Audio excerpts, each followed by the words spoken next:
All right, guys, welcome to Training Without Conflict podcast number 52. It's a different format. I have three guests with me today, and I'll kind of open up with a little monologue. No, because you're not. yeah, because I'm really, shocked. at the times that we're living in, that there is just so much divide and so much different philosophies, and it's reaching extreme levels and makes things very difficult. And while the extremists on both sides of the spectrum would argue that the fanatism within the force-free ideology, I think it's far more entrenched. Their commitment to the ideology has led to misleading claims presented as science-based, as we all know. Also, the worldwide attempts on bans on certain tools, and I would say an attempt to even monopolize the whole industry with one-size-fits-all training approach. The force-free advocates, and when I talk about, I don't include everybody in that.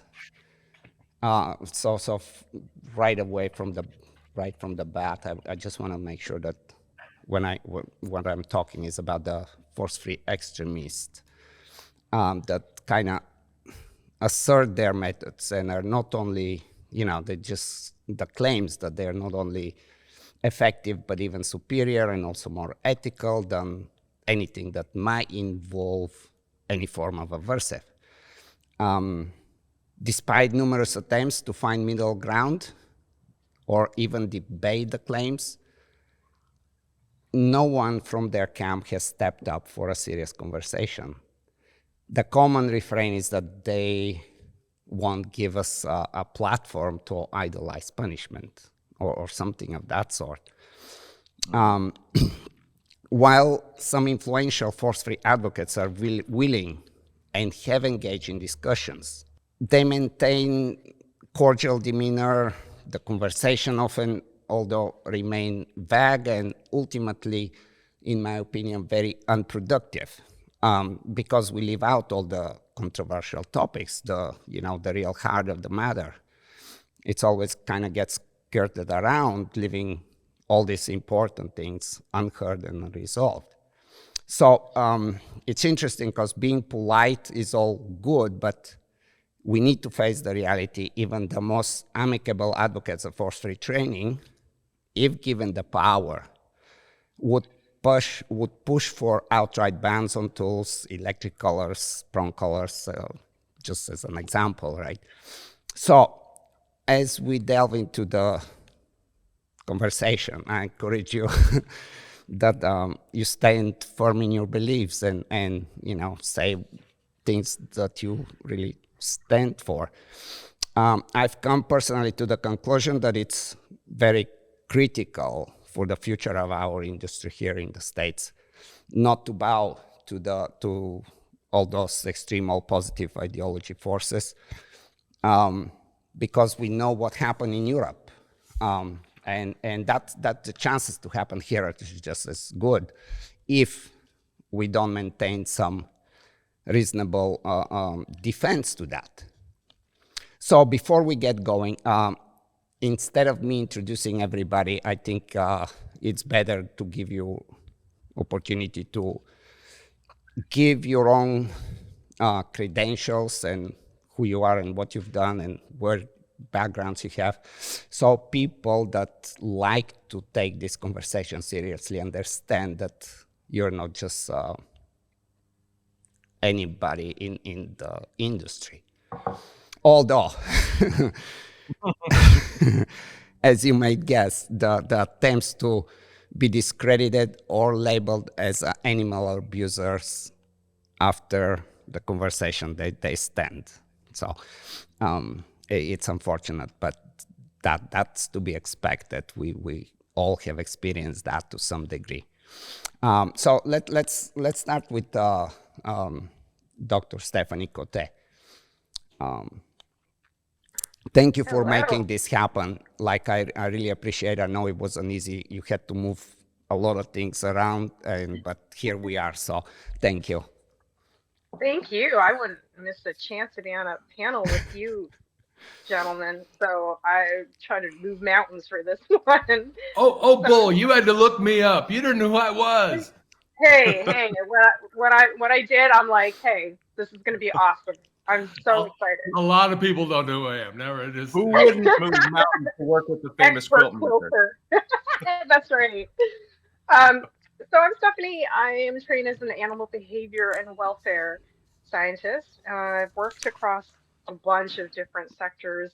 Actually, in the NGO sector, I've worked in, animal agriculture and still do for a long time, looking at behavior and welfare and ensuring well-being of animals throughout their entire life. Worked in research and industry, and I'm also a dog trainer and breeder of working line German Shepherds and co-owner of Black Kraken K9 or Black Kraken Kennels up in Ontario, Canada, where it is snowing very heavily right now. And you guys all have beautiful hot weather from what I hear right now. Very cool. Yeah, well, some of us have good weather. Michael didn't know about the earthquake that just happened in California. Slept right through it, I guess. Let's go with Dr. Stuart Hilliard. Hi, that's me by process of elimination. That must be me. Very briefly, I received a PhD in behavioral neuroscience in 1998 from the University of Texas at Austin. And I have about 45, I guess, years in training dogs, breeding dogs, mostly a focus on working dogs. And the majority of my career has been spent in the practical working dog realm. So I've been in sport before, but most of my career has been devoted to military and police dogs. And if that voice sounds familiar, yeah, Stuart has done quite a bit of work on a lot of videos, a lot of scripts. In fact, we worked together way back in the 90s, I think it was. We did. Right. So, excellent so far. Michael Yep. Ellis. Thanks for inviting me, guys. I'm Michael Ellis. I've been training dogs for similar to Stuart, 44 years, 45 years, somewhere in there. Started out as a hobby, sport dog primarily, but have done all sorts of dog training over the course of my career. Did, like Ivan, for a period, more than 10 years, traveled the seminar circuit doing seminars for dog training clubs, police departments, military, service dog organizations, pet dog training groups, etc. And then about 15 years ago, I opened a school for dog trainers in California. I've been doing that for the last 15 years. And so I've been breeding Malinois for 30 years as well. By the way. Yeah. Very cool. Very cool. Okay, guys. So what I'm thinking, we have few options to tackle different issues and different, there's just a ton of misleading information, and the idea is to try to at least dismantle some of it, or at least bring some questions that should be asked. And what I want to do is, like, the first thing maybe for us to address is that the Animal Veterinarian Society of Animal Behaviorists, or some AVSAB, and specifically their position statement that it is, in my opinion, very harsh and misleading. It really reflects an ideological bias rather than a balanced and evidence-based perspective by categorically rejecting aversive, and it disregards all the complexities of animal behavior and nuanced application of training methods. So for safety, welfare, and effectiveness of dog training, it is crucial that we challenge these oversimplified claims with some robust evidence and practical evidence and practical experience, which collectively, I believe we have all of that really insane experience and credentials, in my opinion. So what I want to do is I'm going to bring several of the points, what I'm thinking of their position statement, some of the highlights, and we kind of. And are they brief enough for you to read them? Yeah. Okay. They are. Okay. So they're really like two-liners, but Yeah, very, that's perfect. very And strong. if you can read them, so we don't have to take anybody's word for For to their sure. interpretation of them, like what the original words say. For sure. So let's go. Let's get it moving then. So here is first one. Aversive training methods have a damaging effect on both animal welfare and human-animal bond. So I'll kind of give you just a little bit of my take, and it's clearly a blanket statement that oversimplifies a very serious and very complex topic. When applied responsibly, aversive training methods can enhance safety and improve relationship by resolving severe behavior issues and so on. So claiming they universally harm welfare and bonds ignores the evidence to the contrary. And here is one of the favorite slogans that they use a lot, and I'm sure you know of it. If you punish, then how do you expect the dog to trust you?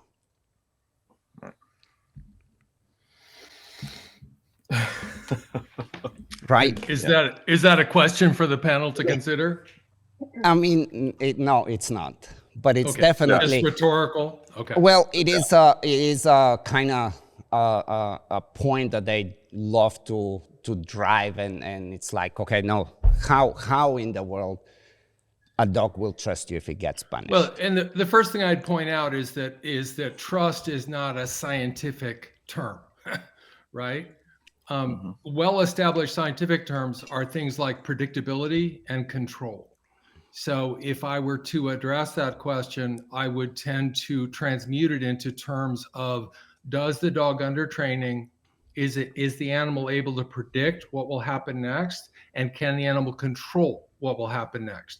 I would prefer to relate that to the pretty well defined scientific term of welfare, or at least in the process of being defined, rather than a term like trust. Right. But yeah, that's excellently put. Back to, I know I'll kind of repeat the statement. Again, aversive training methods have a damaging effect on both animal welfare and the human-animal bond. That's their opening statement. So it's absolutist. It allows no qualification, and it's beyond it covers the board, right? Yeah, it's universally harmful and for the welfare and the bond. And the strongest claim is essentially they don't use the word always, but the claim is essentially that it will always have negative impacts on welfare. That's a very strong claim, and one that we can address. Yes, I would love that we dive a little in that. Who wants to start? Well, I can start by saying that it's just simply not true, right? It's even regardless of whether or not we can argue whether or not it's measurable, whether or not it's scientific.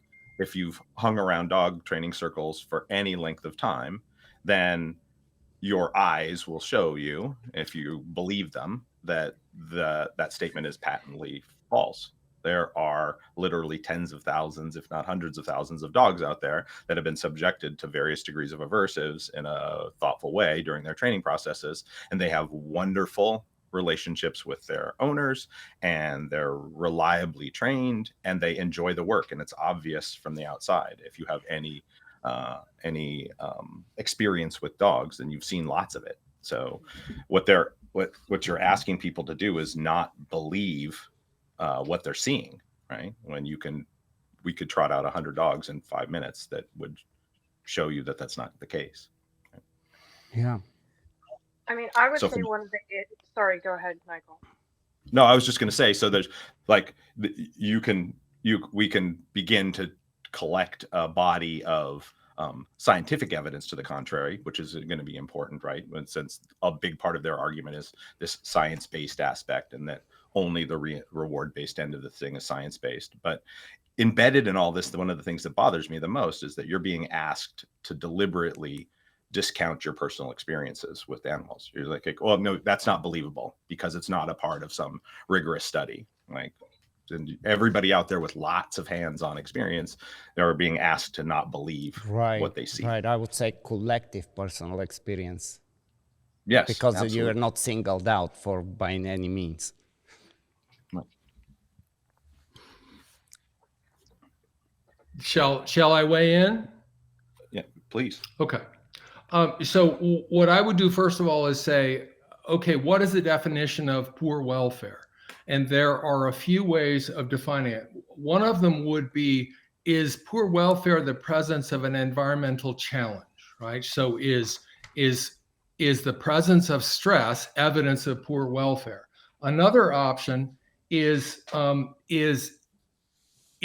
not only the presence of a stressor, but also some adverse emotional response present in the animal, either in the form of observable behavior or in the form of activity of what they call the HPA axis, which is essentially something that produces corticosteroid hormones that are associated with responses to stressors and stuff like that. Is that the definition of welfare? Presence of poor welfare, presence of an environmental stressor, plus presence of evidence of emotional stress or distress on the part of the animal. Those are a couple of options.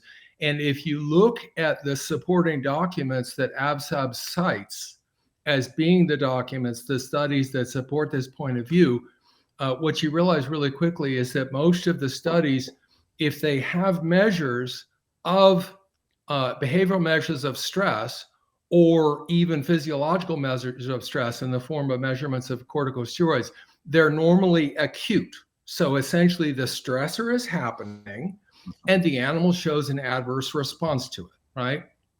And a question that needs to be asked is that a comprehensive and an accurate definition of welfare? And is it what you will find is the definition of welfare if you go to the literature, the canon, the scientific canon of the study of welfare? And since about the 80s, it is not what you find. If you go to the welfare literature, what you find is that welfare, poor welfare or distress, is not defined or viewed in terms of the presence of stress or even the presence of stress-related responses on the part of animals. It is related to the absence of predictability and control.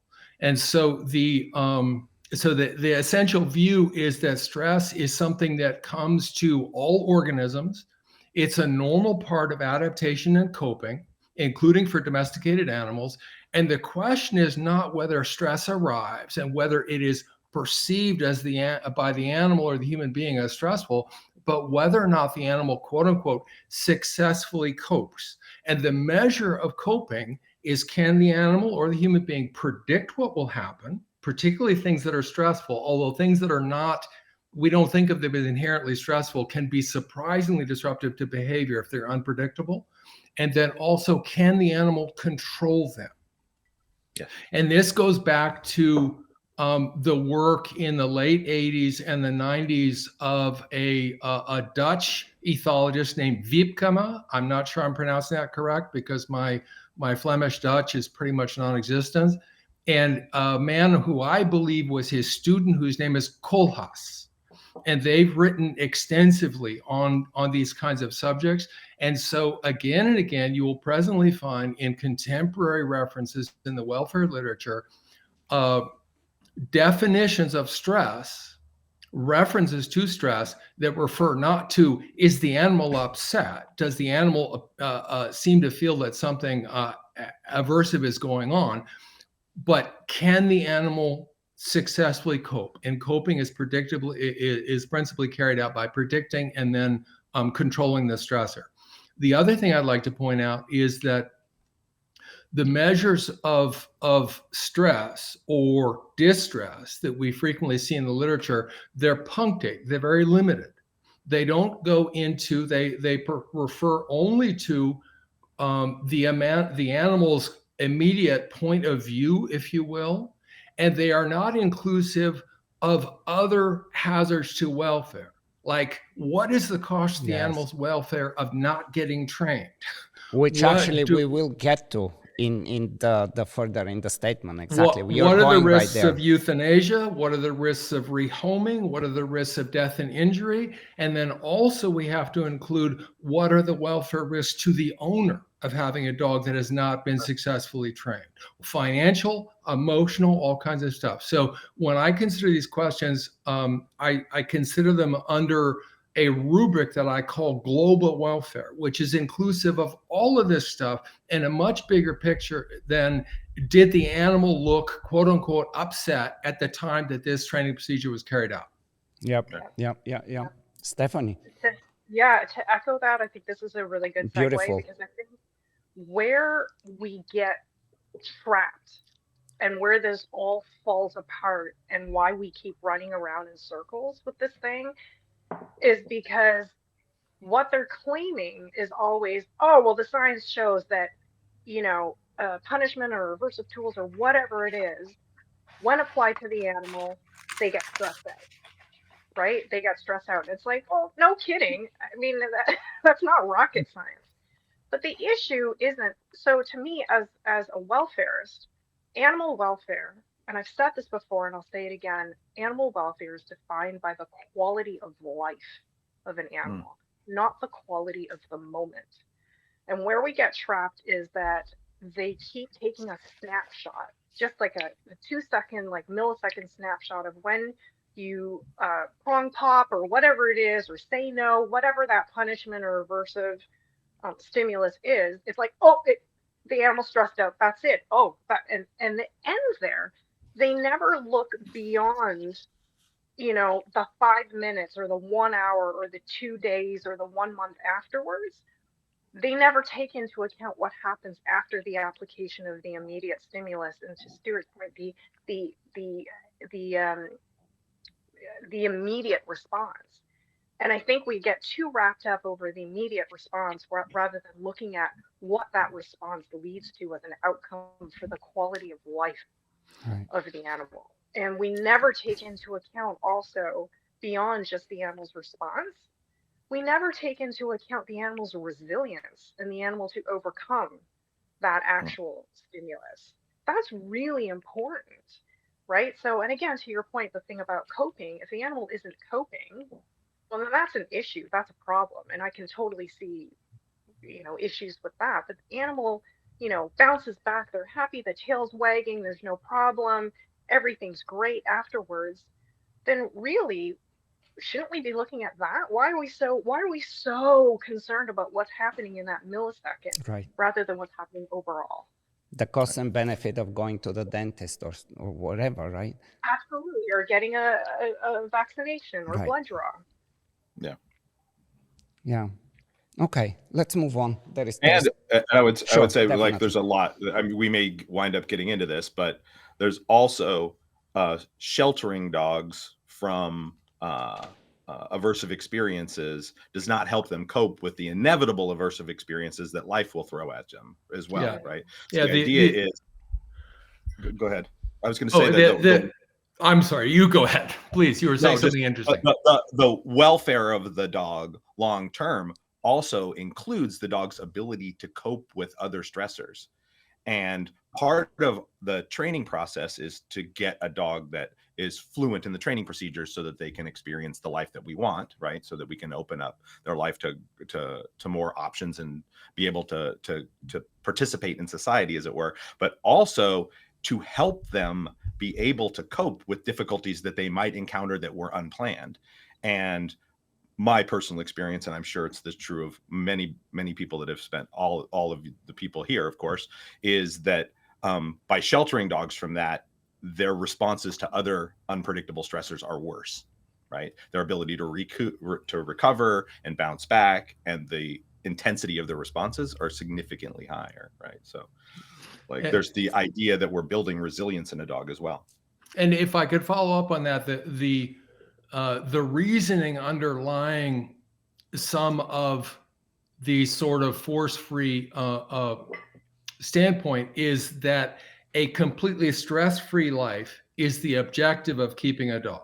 That is the perfect life, is absolutely no stress whatsoever.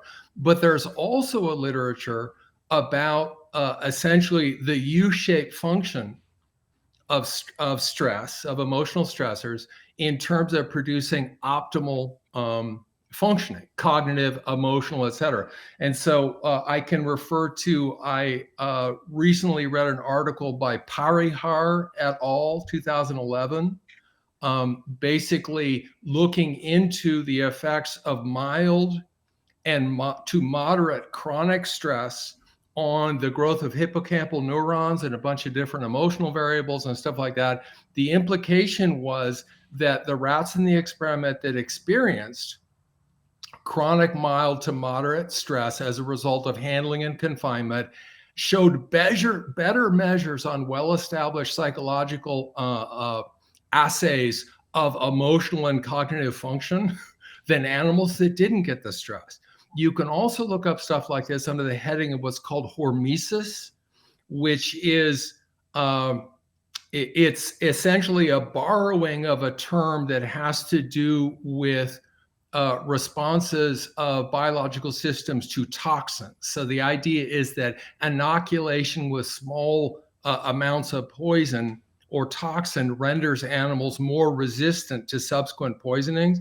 This idea and this concept has also been applied to emotional stress, and there's a small literature that you can find by looking up hormetic stress, hormesis, stuff like that, in which the implication is also pretty strong that it's not that the perfect life for an animal or a human being is no stress.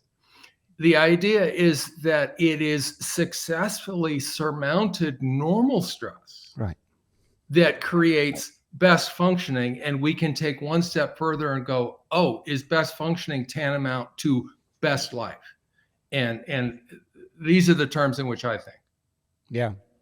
No, I mean, I also I agree with I mean, that was a very good point Michael brought and Stuart going deeper. Yeah, we can't protect our dogs from everything that's going to happen to them any more than we can protect our children. So is it our role as parents to protect our children from any stress whatsoever? I've never known a parent who thought that was his or her duty. Our duty is to make of our children, to the extent we can, independent, fully functioning, resourceful, and resilient agents of their own circumstances. And I would argue that, just as Michael says in slightly different terminology, that's also our duty to the animals that are in our care. Yeah, excellent. And we accomplish it through training. That's the way we do it. Right. Right. It's a measured injection of amount of stress that is contingent upon something, that there is a resolution and you grow from that. But let's go on. That this is very interesting. I already love it. Here is another one for you. There is no evidence that aversive methods are more effective than reward-based methods in any context. There is no evidence that aversive methods are more effective than reward-based methods in any context. So it's a statement that's patently false. Studies, including the one I participated just recently, demonstrates the effectiveness of aversive methods in scenarios, especially like what it was with a predator behavior and when specifically when positive only approach fails. So ignoring this kind of evidence is not only misleading, but ultimately it's seriously damaging. Dog will end up in a bad place. They'll end up in a shelter. They end up euthanized.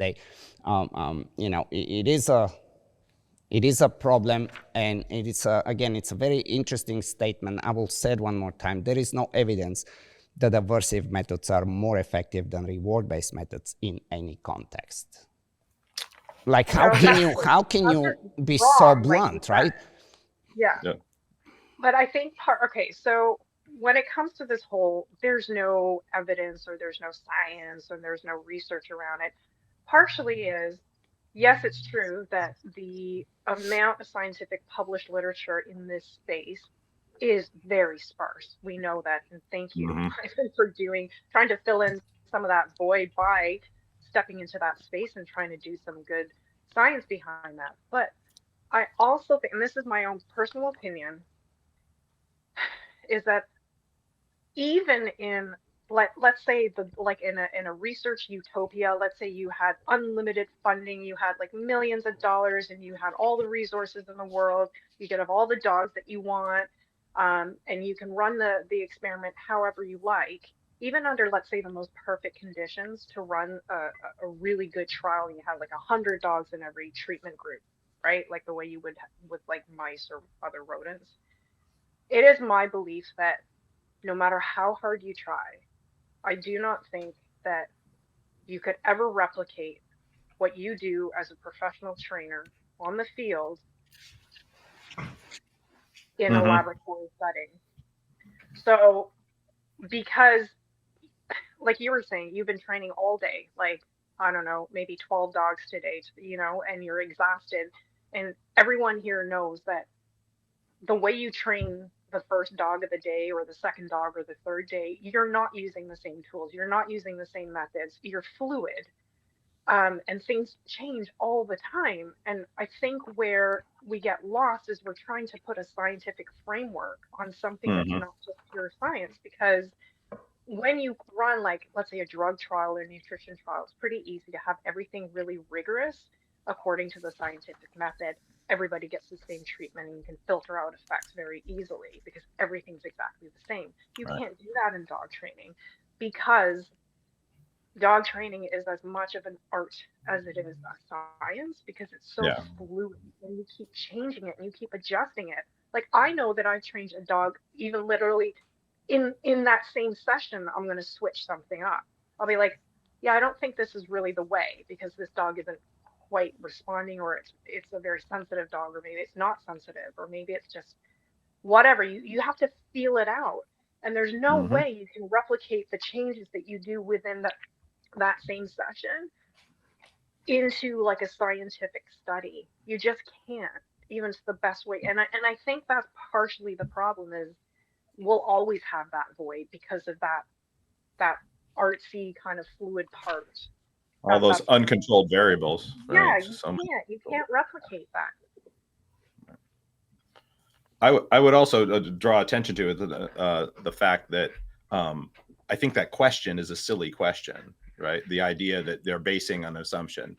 Like, I know almost no one that would be considered a skilled dog trainer at this point in time that's using only aversive methods, right? Or this idea that one of these methodologies is better than the other. You're either going to use purely aversive methodologies, or you're going to use purely force-free methodologies. Yeah, it's a straw man argument. We can't. That's a silly question. Why are we even having the discussion? Nobody does that. So that's not where we should be looking. That's not at all where we should be looking, right? It's the combination of all those techniques and levels of aversiveness, and when it's applied and in what circumstances, and all those sorts of things that drive the efficacy. You're not saying, none of us are arguing that aversive methodologies in isolation are the best way to train dogs. It's nonsense, right? Correct. Yeah, the efficacy and the welfare implications, right? Of course, 100%. Yeah, absolutely. Yeah, I don't think time frame. that We cannot ignore time frame too. We have effectiveness, we have welfare, but also how long? Yeah, how long? What And are we how much talking? control of the environment do you need to accomplish said intervention? Right. Amen. Yeah. What I would say to that blanket statement by AVSAB about no evidence whatsoever that aversive, what's the exact Yeah, verbiage? there is no evidence that aversive methods are more effective than reward-based methods in any context. Yeah, so aversive methods is not defined, right? And one is tempted to define it in the straw man way that Michael's referred to. I'm also unaware of any really strong evidence that positive reinforcement methods work better than what we can call inclusive methods, right? There are studies out there that make that claim, but there are a number of valid objections to different aspects of those studies. In the particularly that the kind of yawning gulf between a real experimental study with random selection of subjects and comparable methods, and basically I'm referring to what Stephanie referred to, which is the difficulty of running a really good and conclusive study on this topic. In this context, I think Johnson and Wynn 2024, the study that you made possible, Yvonne, and that was published not long ago, I think it's instructive. I don't think it addresses what Michael calls the silly question, but it does bring about a comparison. And in that little microcosm, in which a very stripped down, purely positive method was compared to, in a pretty comparable way, a very, very stripped down positive punishment aversive method, the results that were achieved with the majority of the subjects in the condition that experienced aversive control are conspicuously more promising than the results that were achieved with the pure positive methods or the force-free methods. The difficulty is that I don't think, and you might be able to comment on this, Yvonne, I don't think that the methods in the paper really map very well onto what most dog training professionals actually do. Correct. In these Right. circumstances, because the study was geared towards trying to produce a reasonably apples to apples comparison rather than really taking optimized procedures Yep. based on both what I would call, let's say, aversive control measures versus force-free methods. So I don't think either side really represent, for instance, the limitation to 20 stimulations with the electric collar. Like no dog training professional that I know of who is reputable and effective with electric collar would limit themselves to 20 stimulations, because it drives one to use very high levels of stimulation because you have to get a result pretty quickly. Yeah, very true. Right? As you So- said, it's So that's a special little situation that was set up for very valid reasons by Johnson and Wynn. It tells us something very, very important about the rapid effects that can be achieved using an electric collar. But I don't think either set of procedures map super, super well onto what accomplished professionals really do on a daily basis. And again, I'm alluding to what Stephanie said, which is that it's in order to formulate a comparison, it's really difficult to control all the variables in such a way that you can represent what people really do in the real world and also come up with a valid comparison. And in a way, it is a little bit of a silly question, and we can do better by looking at the welfare implications than strictly the efficacy implications. yeah. I think at the end of the day, it's not this, honestly, none of this is about efficacy. It's not about efficacy. If we strip this away, it's not even about behavior. It's about welfare. This really is just an animal welfare issue, because we know damn well what's efficacious and what's not. What Hmm. what people get upset about is, ought we do this? It's not what works, it's should we do this? This is literally a question of should. And And another way that we might be able to cast the question is to go, what are the parameters for a successful force-free intervention? Does that take 6 weeks? Does it take 8 weeks? What kind of control of the environment is required to produce a good result across a broad range of the presenting cases?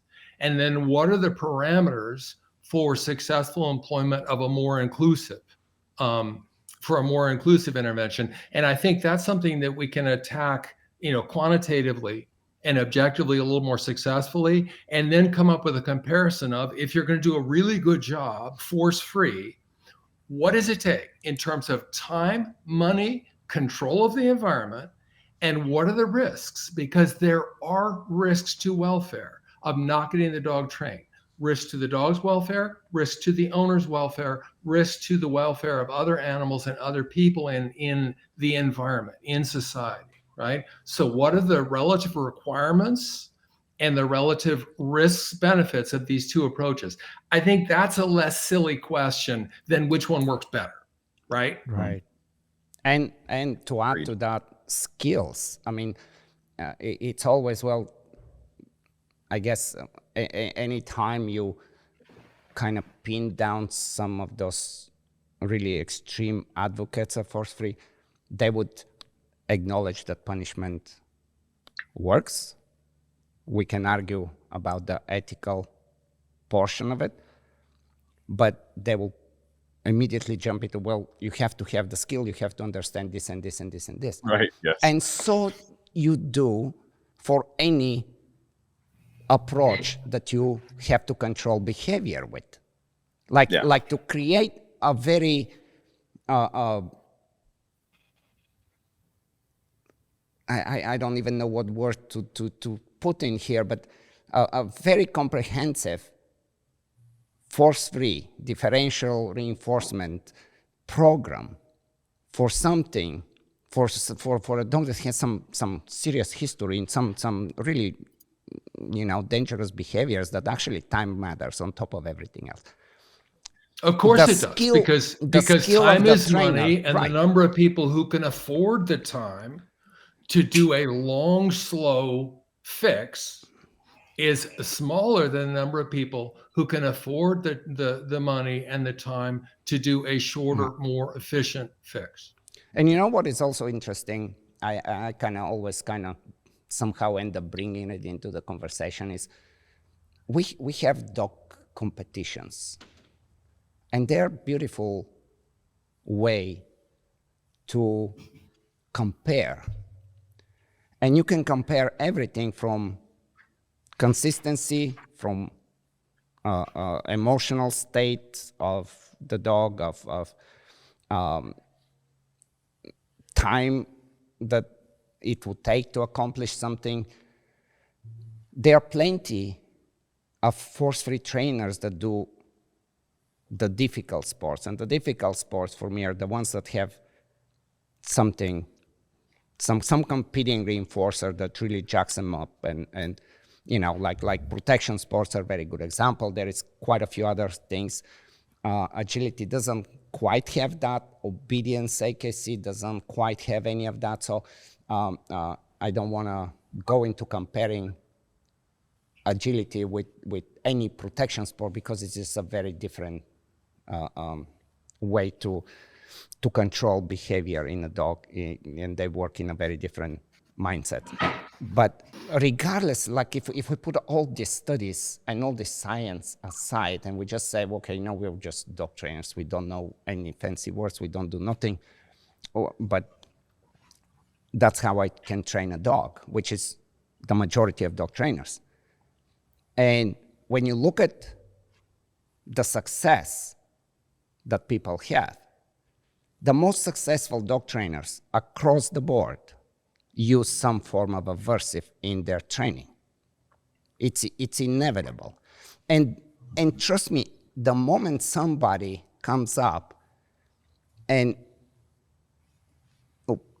wins some competition without use of aversives. And it's not this one-hit song kind of, it's actually, A well-trained not- dog that can do it repeatedly. the stars didn't line up today, but exactly. Then you get my attention. Then I wouldn't look at what science and the evidence says. Like, okay, no, you really are on to something. But as of today, this hasn't happened. Yep. And we are in this now, that whole movement's been for how long? Since late 80s? Yep. And it was Late very, 80s. very promising. And actually, I know me and Michael both jump hardcore in it because it was so too. exciting. Me too. Yeah. Me too. I mean, how Yeah. would you know? Tried hard. But eventually, because just as Stephanie was saying, training dogs every day, you start to see limitation. You start to see dogs actually kind of confused or struggling to where you can help them. And you feel obligated to help them, no? Right. Yeah. Instead of leaving them to flounder. To your point as well about skill levels, right? That's the constant thing. I've been in a lot of conversations recently because this subject is now front and center, and we're being kind of thrust into having this discussion more than we'd probably like to. We'd rather like to be out there talking about methodologies and actually training the dogs, but we're in this discussion a lot. And people keep saying, well, yeah, so you trainers that have lots of experience and skills, yeah, maybe you can do it without damaging the dog, but somebody without any training, like some new person, they're going to make mistakes and they're going to damage dogs, and they shouldn't be allowed to do that. Like, that's true of any discipline, right? So if you're going to be a surgeon, right, you're going to have to go through a teaching process where your mistakes aren't killing people, but you're going to make mistakes while you learn how to do these things. And that's a part of the process. And if we don't do it, like I've had people argue that you shouldn't be showing new trainers how to do any kind of aversive techniques, because they're not going to have the skills to use them. Well, how are they ever going to get the skills to use them, right? It's necessary. And if we keep saying like aversive control as a last resort kind of thing. So that's the other thing that's embedded in all of this from my perspective, is the highest best way of using any kind of approach in dog training isn't as a last resort when everything else has been exhausted, right? So I'm not going to say I've tried force free for 2 years, it's not working, now I'm going to bring in the aversives, right? That to aversive, that is absolutely the wrong way to approach it. Like, you should look for small, deliberate, opportune times to teach the dog about coping with stress in small ways.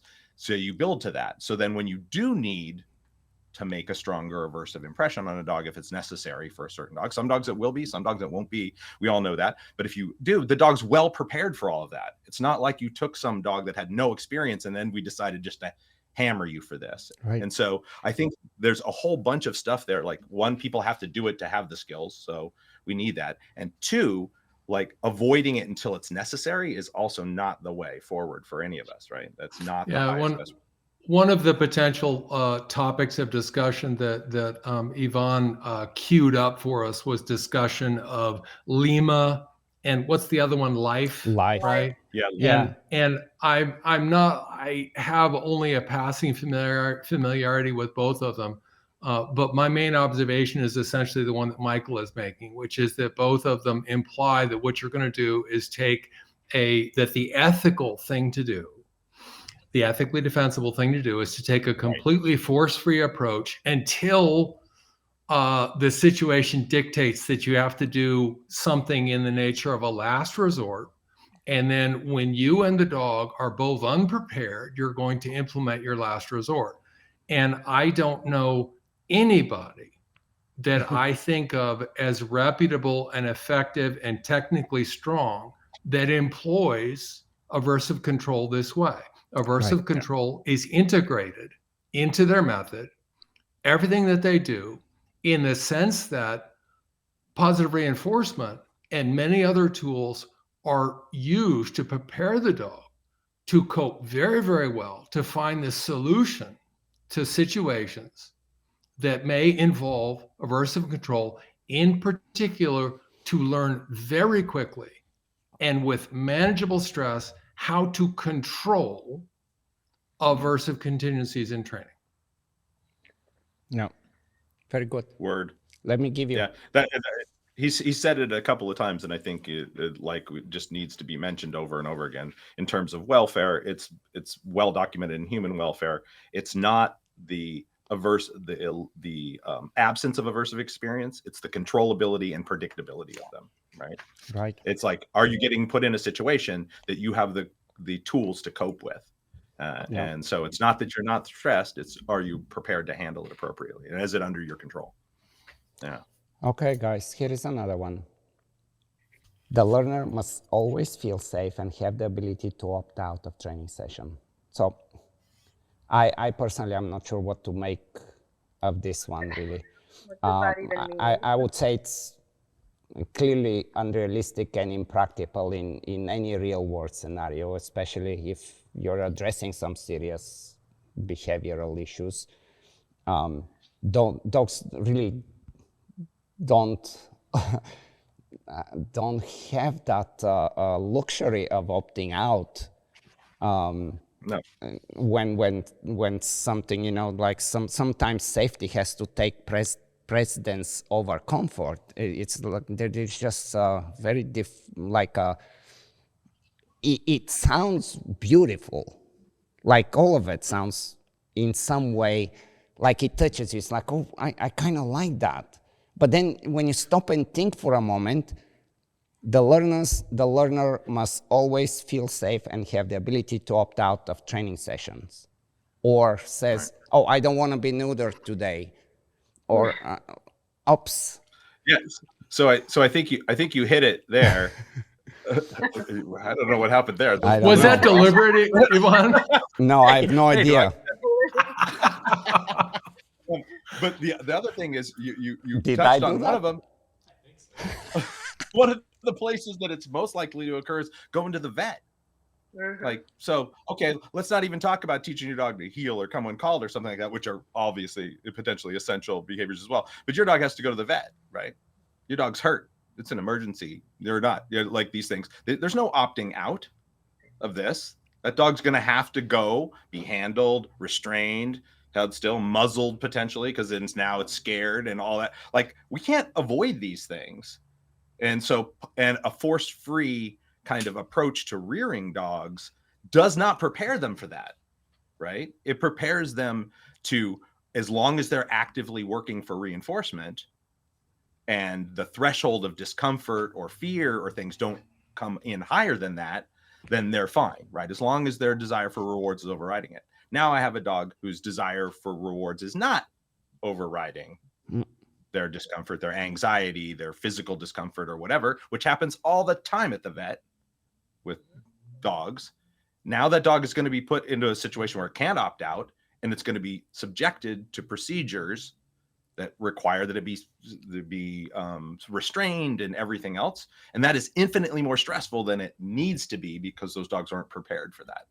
Right. Their argument is always, well, you have to prepare it. The moment you get the puppy, you start to teach him and shape this behavior, just like how you would do with the tiger in the zoo. But even with the tiger in the zoo, you can do everyday shaping and manipulations, and there will be a moment when you're going to have to, you know, shoot him with a sedative and do something because things have to be done. Yep. Yeah. And it's also, I would argue also that it's not the same kind of coping. There's two different kinds of coping. We use the first one repeatedly, right? So we use rewards to teach dogs to work through difficulty. There's no doubt. And a dog that's motivated for rewards learns to persist with rewards. And it's a prerequisite to teaching the dog to learn to work through difficulties based on aversive stimuli or aversive contingencies. It's a prerequisite. Absolutely. It's part of the system. It is. Yeah. Yep. Yeah. But it isn't the same thing at the end. No. Like, you can have a dog that's very fluent in that, and when that breaks down, they're not at all fluent in yielding to pressure in a way that's necessary, right? And it's to me, it's like installing both of those sets of skills in a young dog, right? Yeah.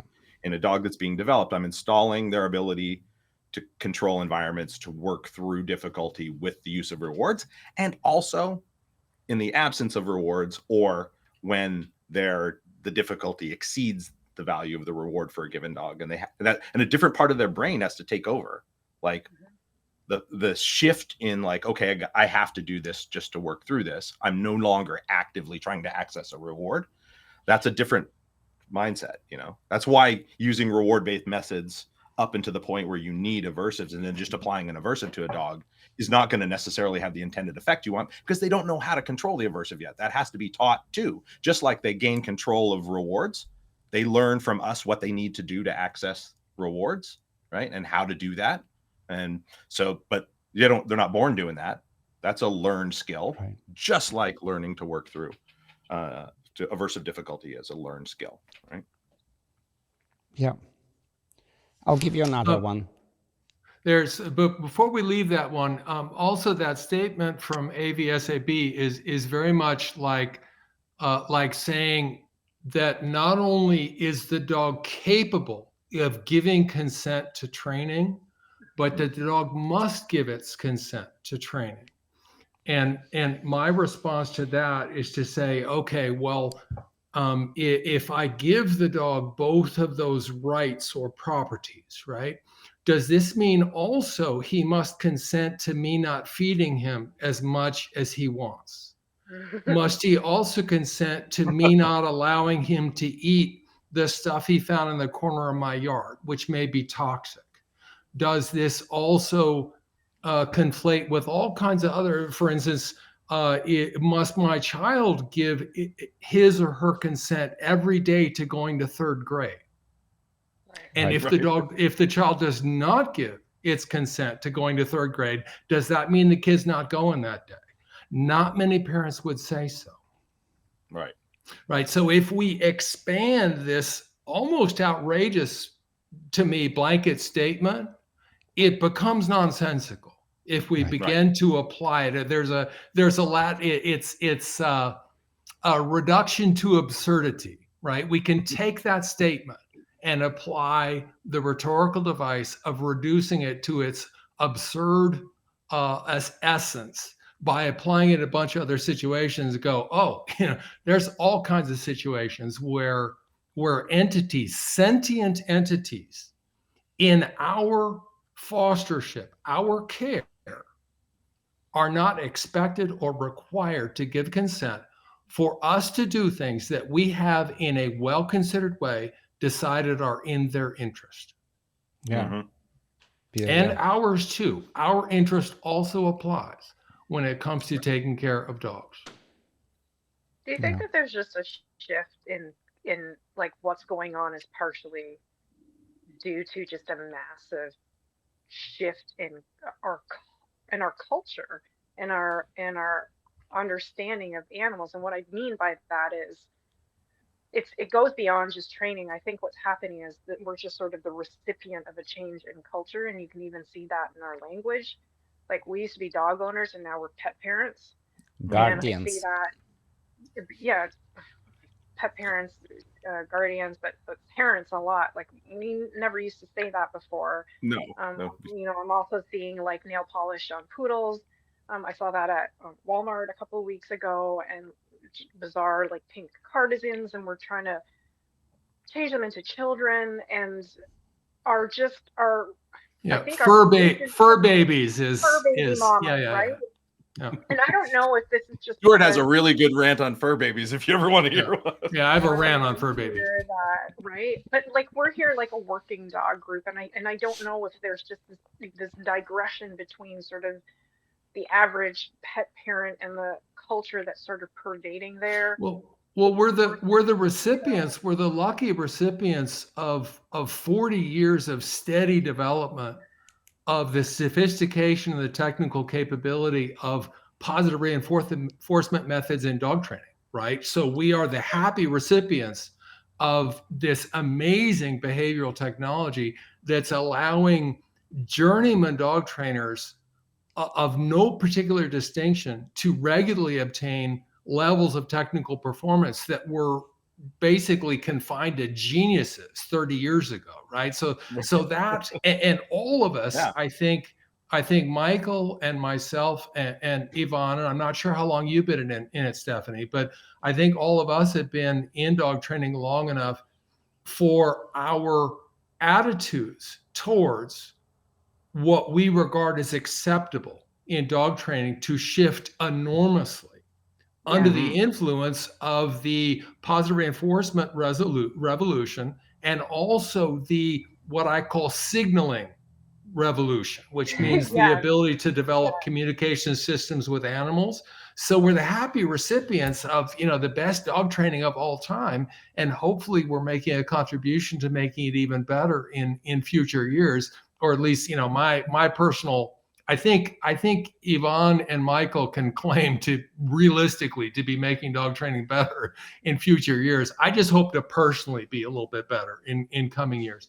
But the other side of that sword is that as we become, as a race, hopefully more sensitive to the experiences of other animals and even other people, we also may be led into extremes. And I would argue that the statement that we just considered, that a dog must be able to opt out of training at any time, is an example of one of those extremes.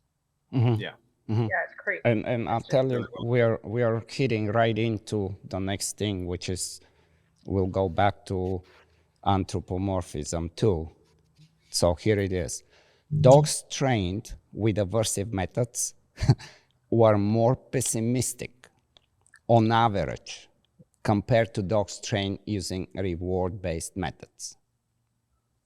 More pessimistic? Yeah, dogs trained with aversive methods were more pessimistic on average compared to dogs trained using reward-based methods. So, I mean, I don't know where they're getting that anthropomorphism at best, but assigning these human-like emotions as pessimism to dogs that are trained with aversive is just, there is no science behind it. Like what are we really saying? Yeah, why are we saying this? That's the irony, right? So they're saying the scientific literature is on our side, that like all the evidence is on our side, and from a scientific perspective, this is a settled issue. And then they use a term that's absolutely completely not measurable in any scientific stuff. Let me object for just a moment. Which is that there are behavioral measures of pessimism and optimism. And they're found, and Stephanie's bobbing her head up and down, and they're found in the welfare literature because in the 70s, Dawkins, an author who's frequently cited in the welfare literature, who said that what's important is not if an animal is subjected to a stressor or not, as we can observe it. What's important is how the animal interprets its circumstances. And that brought up the scientific question of how the heck do we figure out how animals interpret their circumstances? And there is a very sophisticated test in which, and I wish I'd read up on this before this panel occurred. And this is maybe when I would put in a hook for a project that Michael and I are involved in called Kynology, which is a series of, we call them symposia, where we get together with serious dog trainers who like to discuss behavioral science. And we go into depth and unpack issues like welfare, learning, Pavlovian conditioning, all kinds of stuff like that. And one of them that I intend to treat in the future is this question of optimism and pessimism. And essentially what you do in order to assess optimism in animals is you put them through a training procedure and then expose them, during which they learn that two different stimuli alternatives are associated either with appetitive outcomes, meaning like nice, rewarding outcomes, or aversive outcomes. The aversive outcome is frequently absence of reward, right? Instead of something like we would think of as an aversive, right?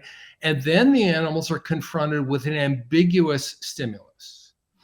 And the extent to which their selection, the stimulus control of those ambiguous stimuli that the animal was not trained with, the extent to which they bias the animal's behavior is taken as a measure of the animal's optimism or pessimism.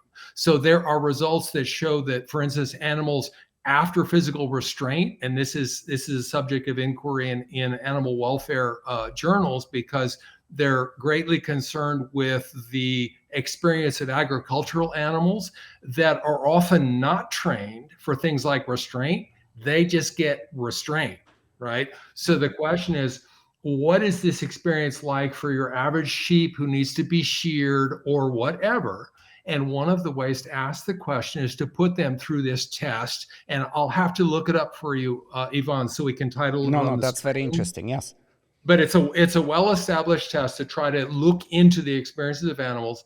And there is evidence that after stressors, animals are biased towards what researchers have called pessimism.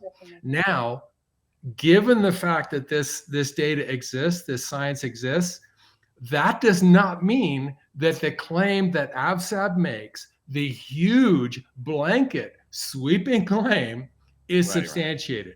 I would like to see the papers that are cited in support of this conclusion.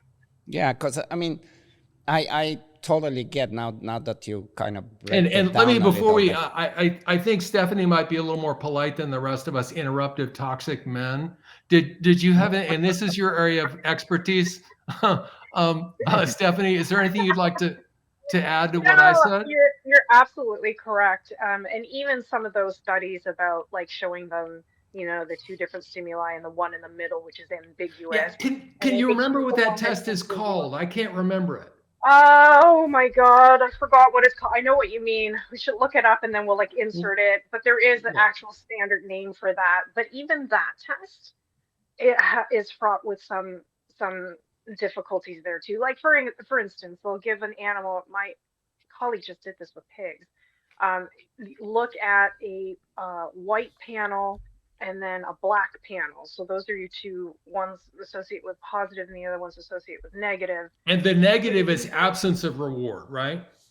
I don't remember what it was. It could have been like a puff of like wind in their face. Oh yeah, it can often be something unpleasant, like the animal's offered food, but then a fan blows on the animal or something like that. It literally could be anything they don't like, but it's very obviously like, let's say the white is associated with something positive and the black panels associated with something negative. And then they show the animal a gray panel, right? And so gray, according to us, is somewhere in between black and white, so it's ambiguous. And so they're like, how do you see that gray? Do you and they've never seen the gray before, so they don't know what to associate it with.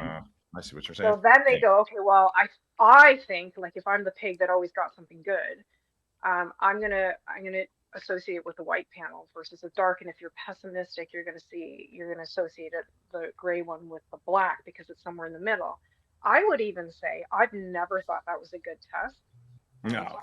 I know that people would disagree with me because I don't think that's truly ambiguous in the middle. Because what if you and I might think that gray is somewhere between black and white, but what if an animal sees gray as literally a color, and anything that's not white is considered color versus white, which is sure, yeah. But I tell you, this is super interesting. That's not even fair. In the variations that I've read, the variable had to do with spatial location. Yeah. So it was kind of like if you associate right with something positive, left with something negative, and then you present a location intermediate. Yeah. The unbiased animal will choose something right in the middle, and the animal that's biased will choose a little further away from the negative option. That's what the expression of attribution bias or choice bias or something like that. That's the name of the procedure. So, and I'm not saying that this science cognitive bias. I think that was it. Cognitive something bias. like that. Yeah. Correct. Cognitive bias. Cognitive bias. Or emotive cognitive bias, whatever. But I'm not saying that this this methodology is super well developed and refined and all that sort of thing, but it is present in the literature, and it speaks to the effort of scientists who are now, as opposed to 30 years ago, very concerned with the affective and cognitive experiences of animals to try to parse those apart. So it's not outlandish to talk about pessimism on the part of an animal, but to make a sweeping claim like the one made in the statement read by Yvonne, that requires a lot of evidence. And I'd like to see that evidence. I'm not aware of it. Yeah. Also, But at the end of the day, like you said, honestly, it doesn't even matter. I think this is great fundamental science, but there's a place for fundamental science, and then there's a place for practicality that you have to apply to real life. Like you said, Michael, like at the end of the day, if you got to go to the vet, you got to go to the vet, and it doesn't matter if you're positive or you're pessimistic. You're going to the vet. Right. We're just not. We're not negotiating that.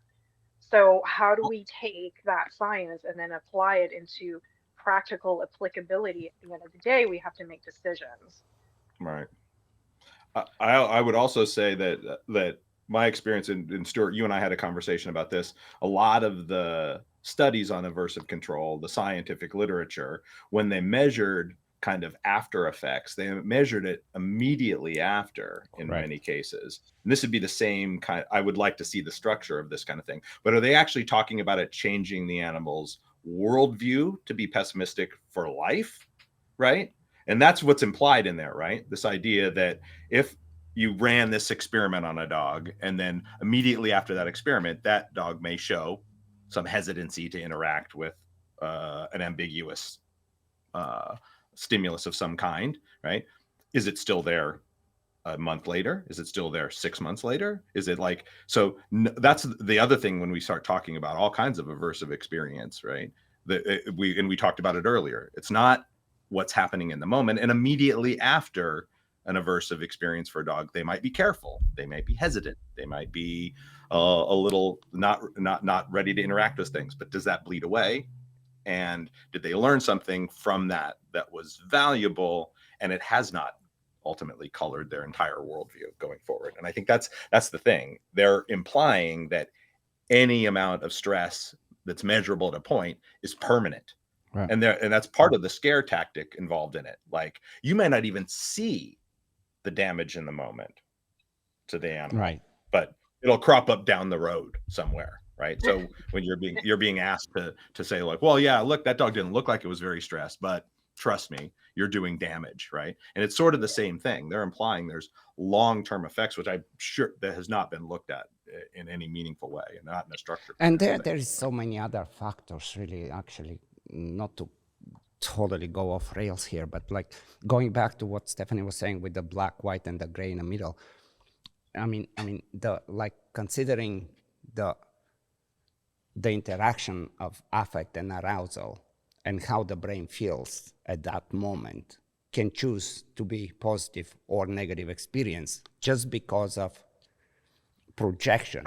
And you can be hungry or you can get a good sleep or and so on, and that can influence how you look at things in a positive or optimistic or pessimistic way. Not just because it is, but it's your perception at the moment, and that perception is not. It's actually way more internal than external interaction with the outside world. So, but. Again, like to mention something that we didn't say, that I think it's also very interesting and should be noted. When you think about the verses, not we, but they want you to believe that it's always a really bad idea.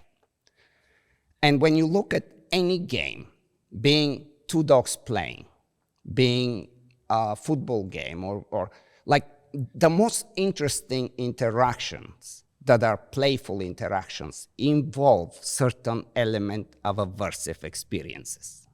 They're by far the most experienced ones. To where you will have two dogs play, and if the one kind of softens up, the other one's going to try to find somebody to bite him back, because that's part of the game. It's the aversive. It's not universally a bad thing. And that statements, you can absolutely have aversive that is included, that is in a form of a game that's actually, it's like, yes. Right. Yeah. Yeah. And Stuart hinted at it, and it's something I'm sure we will wind up talking about. Maybe not today, but is the withholding of positive reinforcement is aversive, right? So violating expectations. Your animal wants something and you don't give it to them. Yeah, satiation is That's aversive. I mean, and how many slices of pizza you're gonna eat before it becomes aversive, right? Yeah, exactly. Yeah. Okay. And so in the force-free community, like, just because I'm not using tools does not mean I'm not putting my dog in situations that they find aversive. True. Yeah, very true. Right? Okay. Here is another one. Behavior modification plans should include science-based classical or operant conditioning protocols. There is no role for aversive training in behavior modification plans. So, to me, that just flat out contradicts all the principles of operant conditioning, which inherently includes punishment as one of the options that you have. So just denying the role of aversives kind of ignores the core component. There's a very large literature. So behavior modification is associated very strongly with the assistance and the ministering to populations of human beings, which for one reason or another live under some kind of managed care, right?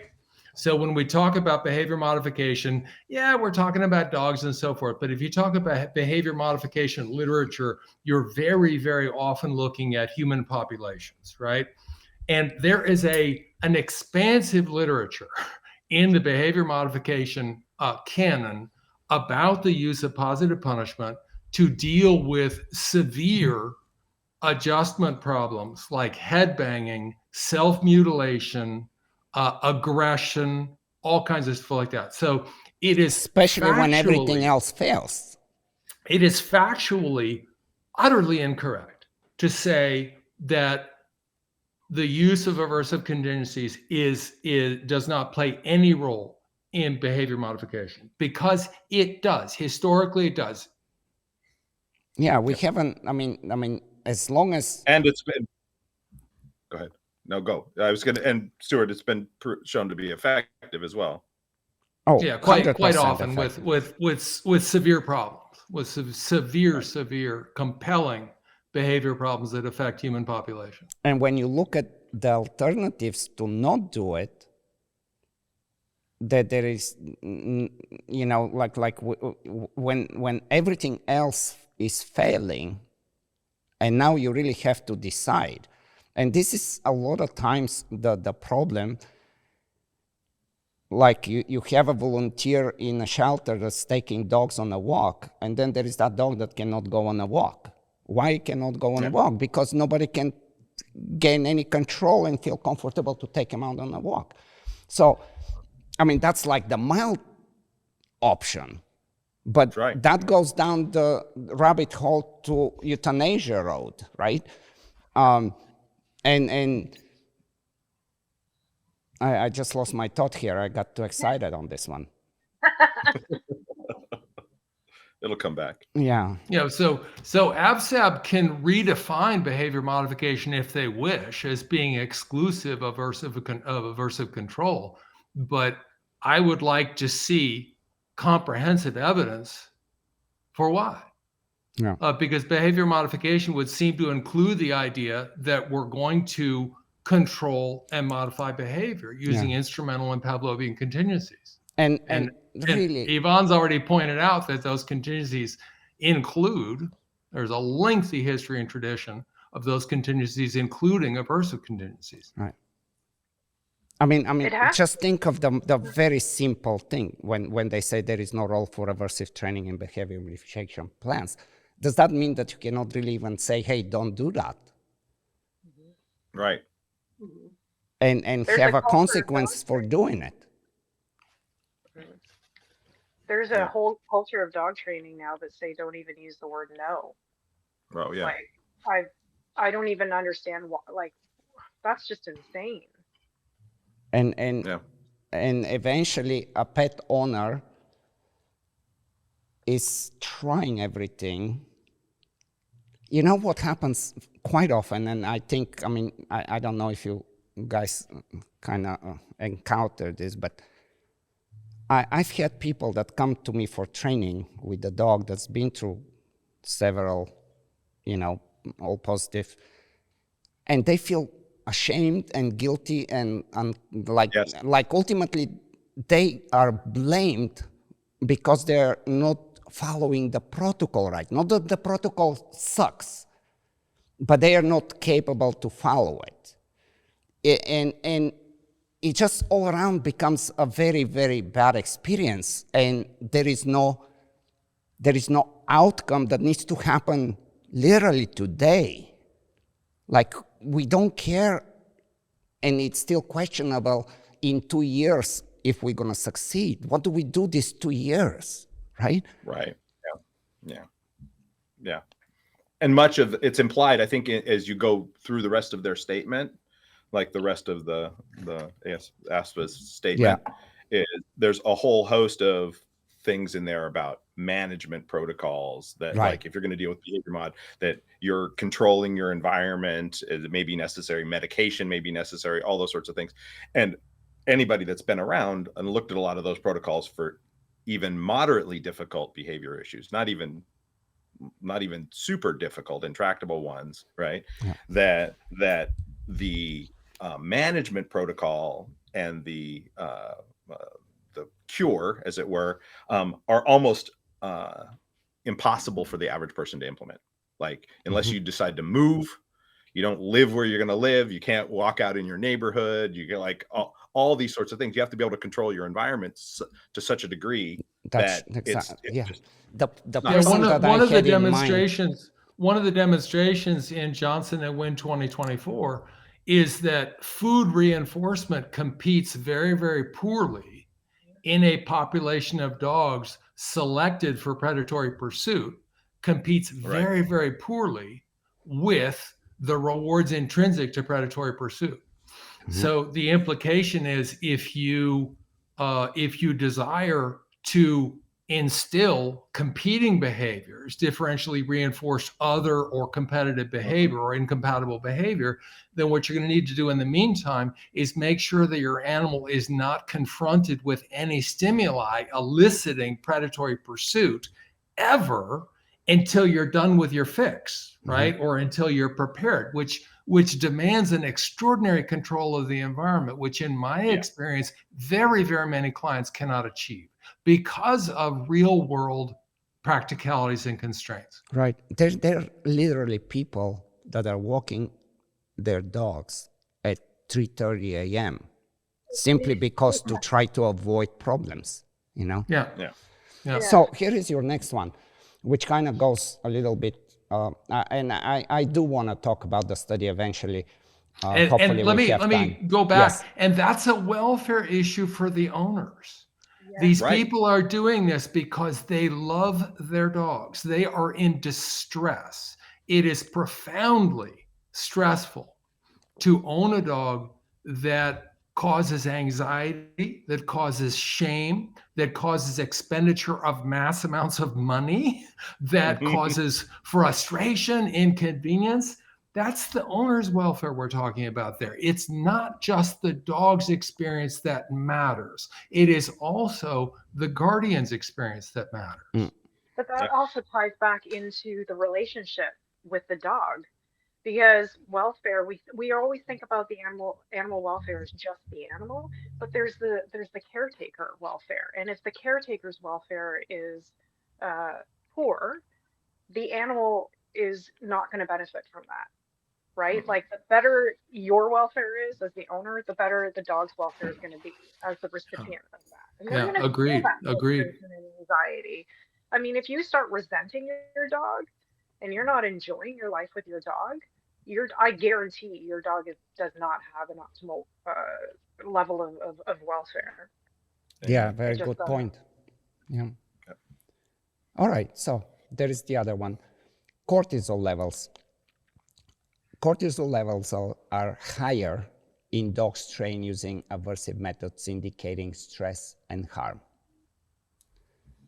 So, When was the cortisol taken? Right afterwards? right. I mean, but we Yeah. know that cortisol level arise during both positive, negative emotional states. I mean, you get up, your cortisol. I mean, cortisol level. We know that it's not a, and without the context, that kind of claim is really meaningless, and it's just designed to kind of skew Yeah. and vilify the aversive, anything aversive that's involved in training. It's And like, totally so what? false. It'll Yeah. come down anyway. It's not like that happens and it stays like that forever. Right. And I will You know, tell it's you, just, in the study that we did, that Stewart keeps coming back to, which we will talk briefly at least about it, because there is some interesting things, and I'm sure you will be interested in, and everybody that's listening.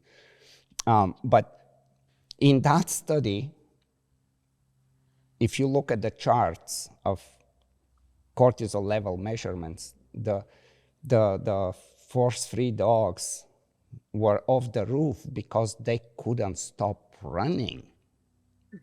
They just couldn't stop running, while the other dogs are just laying around trying to bring sticks to the trainers to do something, but they're just in a very calm state compared to, so cortisol level is just a very bad idea to measure really anything on it as a separate indicator. Yeah. yeah. There are many indications in the literature that interpretation of corticosteroid levels in blood, through feces, through saliva especially, are complicated and have to be nuanced. And there's not a straight line relationship between distress and absolute corticosteroid levels.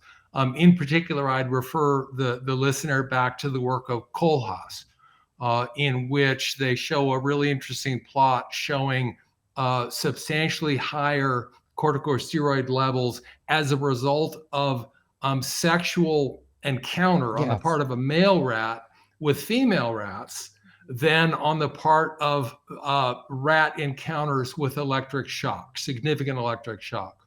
So as Ivan alluded to, elevations in corticosteroid hormones are associated with high levels of mobilization for important events, with exertion, with diurnal rhythms like waking and all kinds of stuff like that.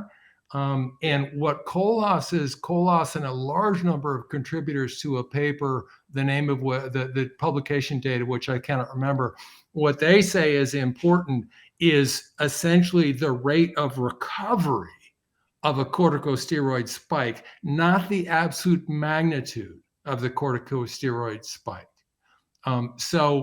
Levels of circulating, levels of corticosteroids are worthwhile and important indicators to look at, but it is far from as simple as looking at one time point, corticosteroid levels. That is why most researchers also use converging measures of behavior, and a number of the researchers, even in the list of AVSAB's 20 or 21 articles or whatever, basically say, as a matter of fact, I just read one. What is it? Oh, it was on my desk. But basically, I said we didn't mess with corticosteroid levels because we consider them not reliably interpretable. We just looked at behavior. Right. Yeah. Cortisol by itself is just not useful. But they it's would just not. Yeah, they would plug something like this just to kind of double down on the narrative. Here is another one.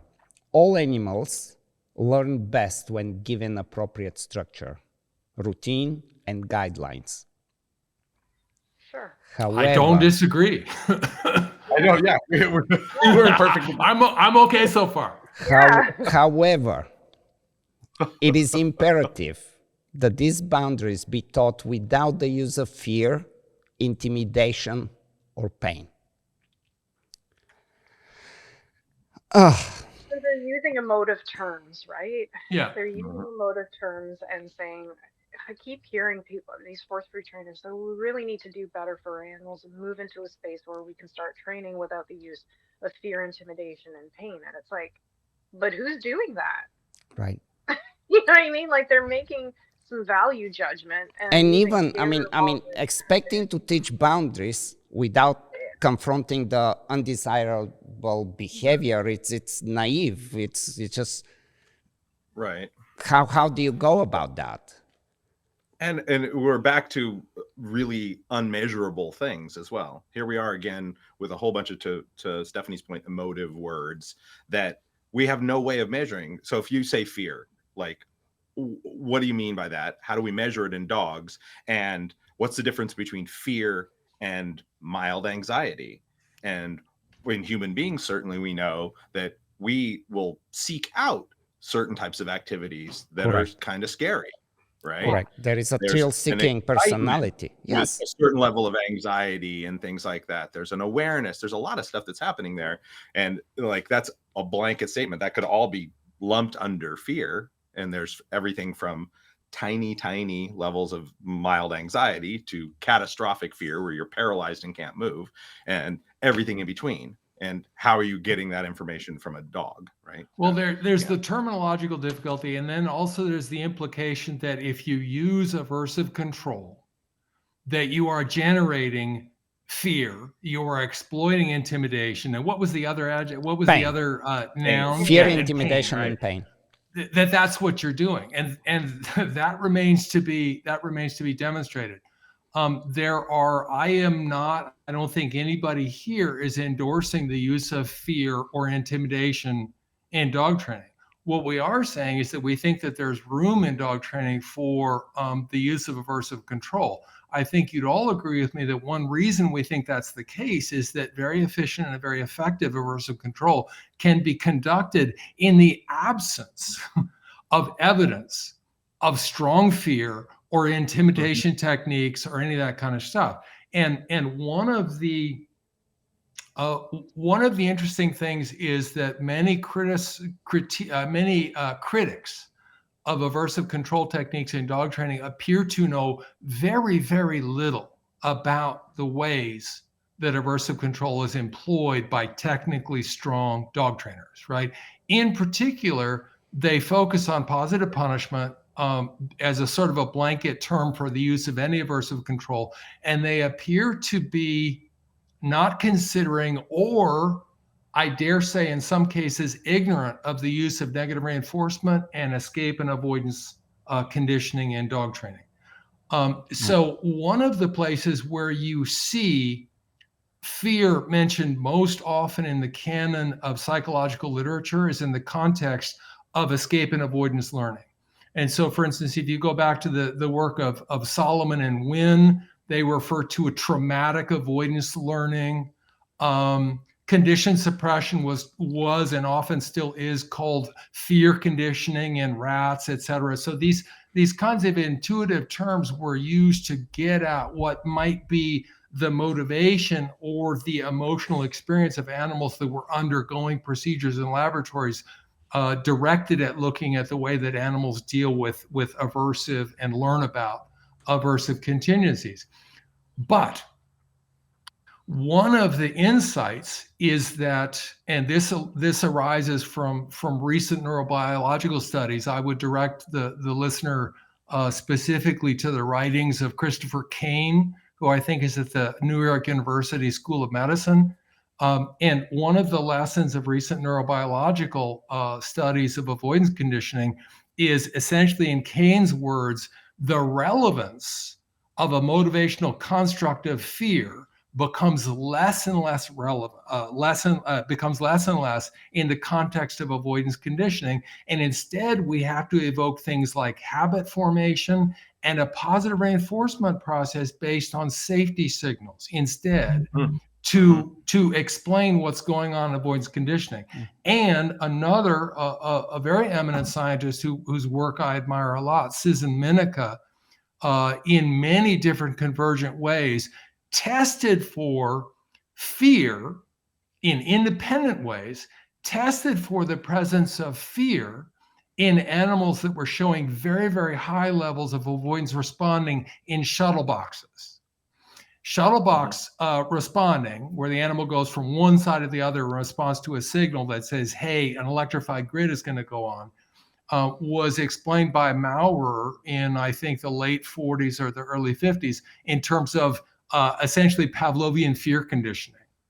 But the puzzle, the central puzzle about avoidance responding is this incredibly durable behavior that animals can show, specifically dogs, can show hundreds of repetitions of fluent avoidance responding, and they can be tested in various different converging ways for presence of fear. They do not show fear. And this is the kind of evidence, along with neurobiological evidence, that Kane amasses and puts together to say, hey, I don't think fear is as relevant to learning in this specific way about aversive contingencies as it has always been said to be. And when I sort of sum up this kind of stuff in discussions in kinology symposia with Michael and with Forrest Mickey, one of the things that I'm fond of doing is to go back to the words of a trainer whom I admire very, very much, who's Pat Nolan, who is a technical expert of electric collar of a very, very high standard. And one of Pat's ways of getting across what is going on in well-conducted avoidance conditioning is he points out how relevant avoidance conditioning is to human life. And he says, look, if I have to go outside to my car to get my, whatever out of my car, I'm going to wear sandals because there's pebbles in the parking lot. It'll be uncomfortable. And so I'm going to wear sandals. Well, that's avoidance behavior. And here's the thing. When I wear my sandals, I'm not afraid of sandals, and I'm not afraid of pebbles, and I'm not afraid of walking outside. I'm not afraid of anything. But I'm practicing avoidance responding that is so substantial and durable that I have done it for decades, and I will do it until I die. Yeah, Peroni also had this. And this is the essential insight about some forms of aversive control that are conducted by dog trainers with a high level of technical accomplishment, is that it is done in the absence of strong evidence for fear or anything more than discrete and limited periods of stress. Yeah, exactly. That's well put. Mm-hmm. So essentially what I'm saying is, despite our conversation, I don't think any of us are endorsing the use of fear in dog training. And for that reason, I tend to not use the expression fear when I'm talking about dog training. I tend to use the word apprehension. And what I mean by that is not apprehension in the sense of I'm worried, I'm afraid, but apprehension in the sense of when I put on my sandals to walk outside, I apprehend, I understand that my excursion outside will be more pleasant if I practice the avoidance response of putting on my sandals to do it. Right. And I think in many cases, well-trained dogs are apprehending the contingency that is both predictable and controllable that has been constructed for them by their technically strong trainers. They apprehend what the situation is, and they make the choice to do it this way, partly in order to avoid an contact with an aversive, and also in order to gain the positive reinforcer that is promised at the end in the most efficient and the quickest and the most pleasurable and convenient manner. Yeah, and man, this is very interesting. Stefan, I'll forget what I'm have in mind here, but like even when you look at speeding on a freeway, like, or you're driving with a normal speed. You're totally comfortable. Then you decide to speed up.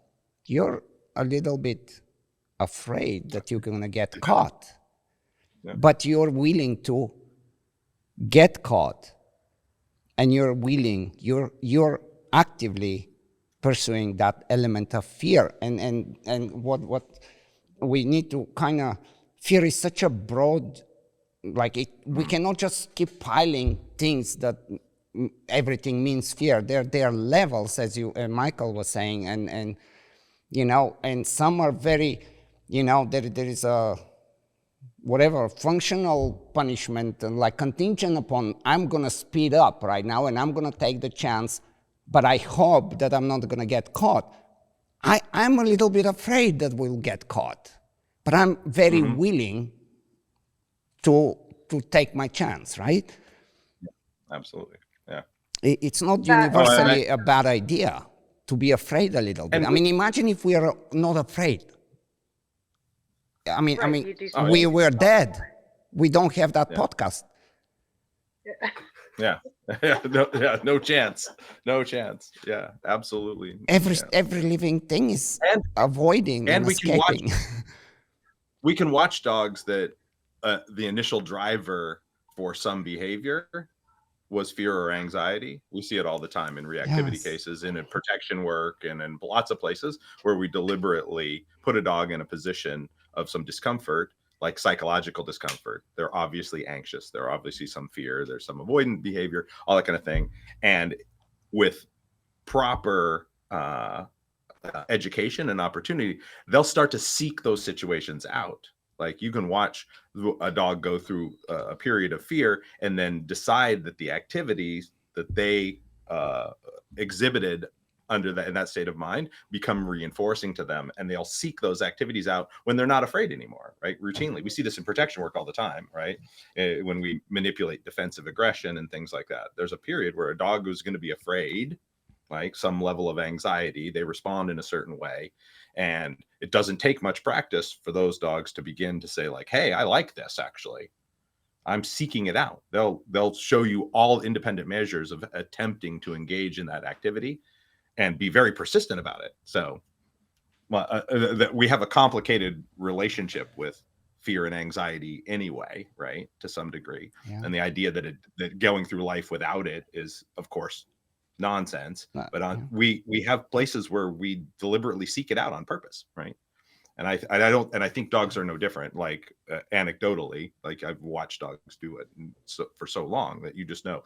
When we're talking about reactivity cases, we're doing it all the time. Like, well, you know, you got to be careful because the dog's afraid. Right. And you look at the dog, this dog's been doing this for 6 months, and you're like, that dog's not afraid anymore. Dog's not afraid of anything. This is a hobby for him. This is a hobby. The dog likes doing this now. This whole thing is fun, right? This is a hobby. Yeah, exactly. And sometimes scary movie. they really take a chance. Like I have such a cool video, and I don't know how I got it, but I like in one of my lessons for my school, we discuss fear like this, and there is this Malinois walking, and there is this plastic bag on the sidewalk, and the wind is just wiggling, tripling, kind of trembling. And now he's shaking, he's like low to the ground, and he's like, I'm gonna get it. No, I'm not gonna get it. I'm gonna get it. No, I'm not gonna get it. Now he's this close, and he's like just debating. And then he goes back, and he cannot leave it. And he's clearly not comfortable in some level, but Yes. there is also that curiosity and that desire to overcome it on its own. Nobody's forcing him to deal with it. And finally just, and walks off with it like a king. Like a king. And there is doesn't need any commentary when you see the end result of it. Right. And it's just observational. You're not even part of but the interaction. I kind of hesitate to bring it up, both because I guess because it leads to a highly technical discussion of the mechanisms that underlie avoidance responding, in particular proprioceptive condition cues and safety cues. And I'll try to kind of stay out of those waters. we've talked about the possibility that animals that are not exposed to aversive contingencies in training, they may be impoverished of information, right? They may lack information. That animals that have additional contingencies layered on top that involve aversives, those animals may have more information. We've also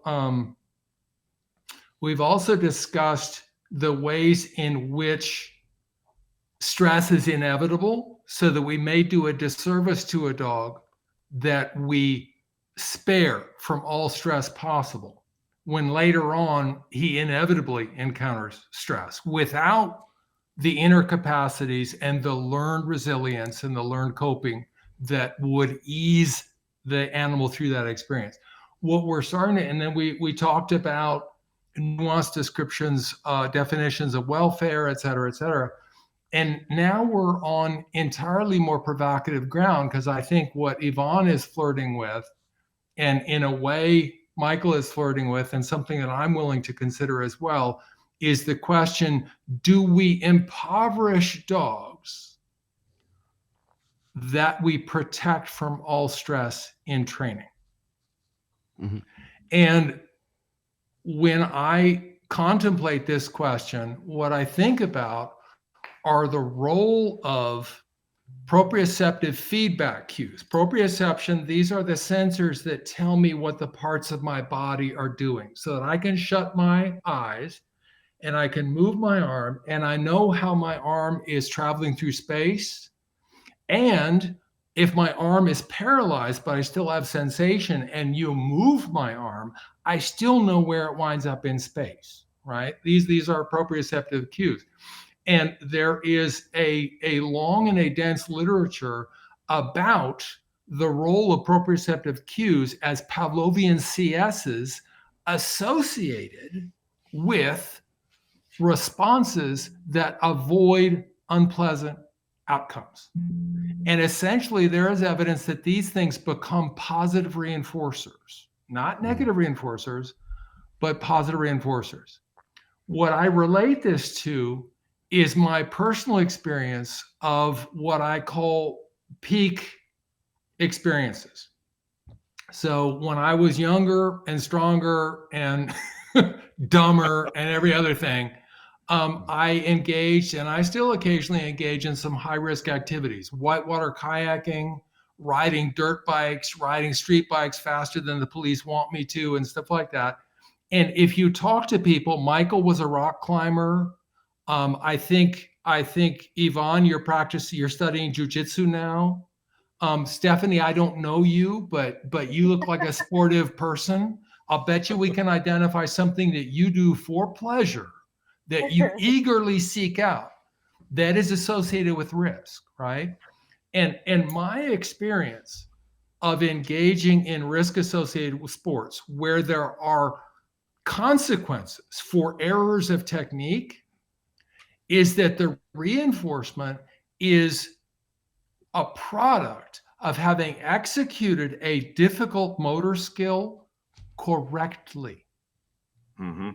So that I can ride a motorcycle after having apprehended the consequences of messing up on my motorcycle and winding up suddenly on the ground, after I've apprehended that contingency, and then also apprehended the negative reinforcement contingency of doing that corner just right. Those cues of having distributed my balance on the motorcycle, control the throttle just right, control the rear brake just right, all that kind of stuff, become to me intensely reinforcing, so that I will chase that behavior again and again and again and again. And I will even look for it in a context in which there is little risk. In other words, I'll try to do a corner really, really well. And even if I mess up, I'm not going to get hurt. It won't be unpleasant. It won't be expensive. It won't be anything. I'll just tip over. But having done it well is intrinsically crazy reinforcing. And there is evidence that is based on a Pavlovian conditioning process. And I think that it is well worth considering the possibility that dogs also experience something like these kinds of sensations, and that the very joyful and high-spirited dogs that I've seen performing trained routines in circumstances where they were exposed to aversive contingencies, I think are related to this phenomenon. And this is not just speculative. This is a discussion of 30 or 40 years in the scientific literature, and there's a sizable contingent of scientists, behavioral scientists, who think that proprioceptive cues work this way, and they work as positive reinforcers, and they underlie the crazy persistence of avoidance responding by trained animals in the absence of fear.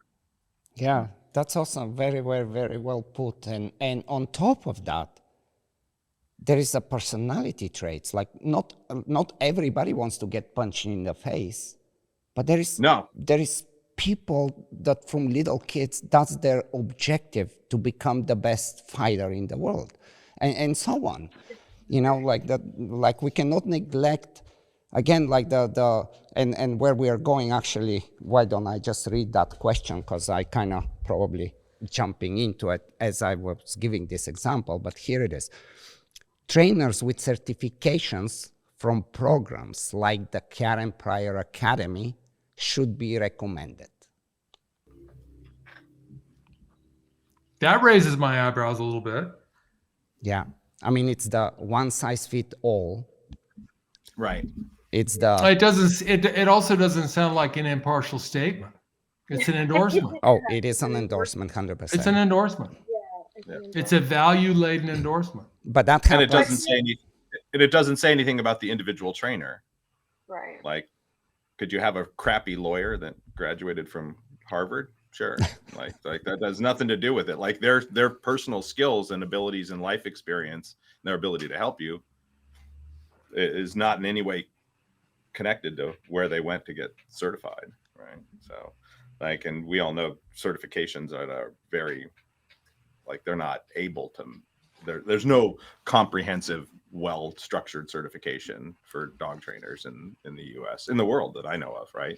Like anybody that goes through a program and receives a certification, that's just one piece of a puzzle. It has nothing to do with necessarily their skills, their life experience, or any of that kind of stuff, right? It just seems. But people like certifications, and the general public look to pieces of paper and certifications as somehow extremely valuable over just experience.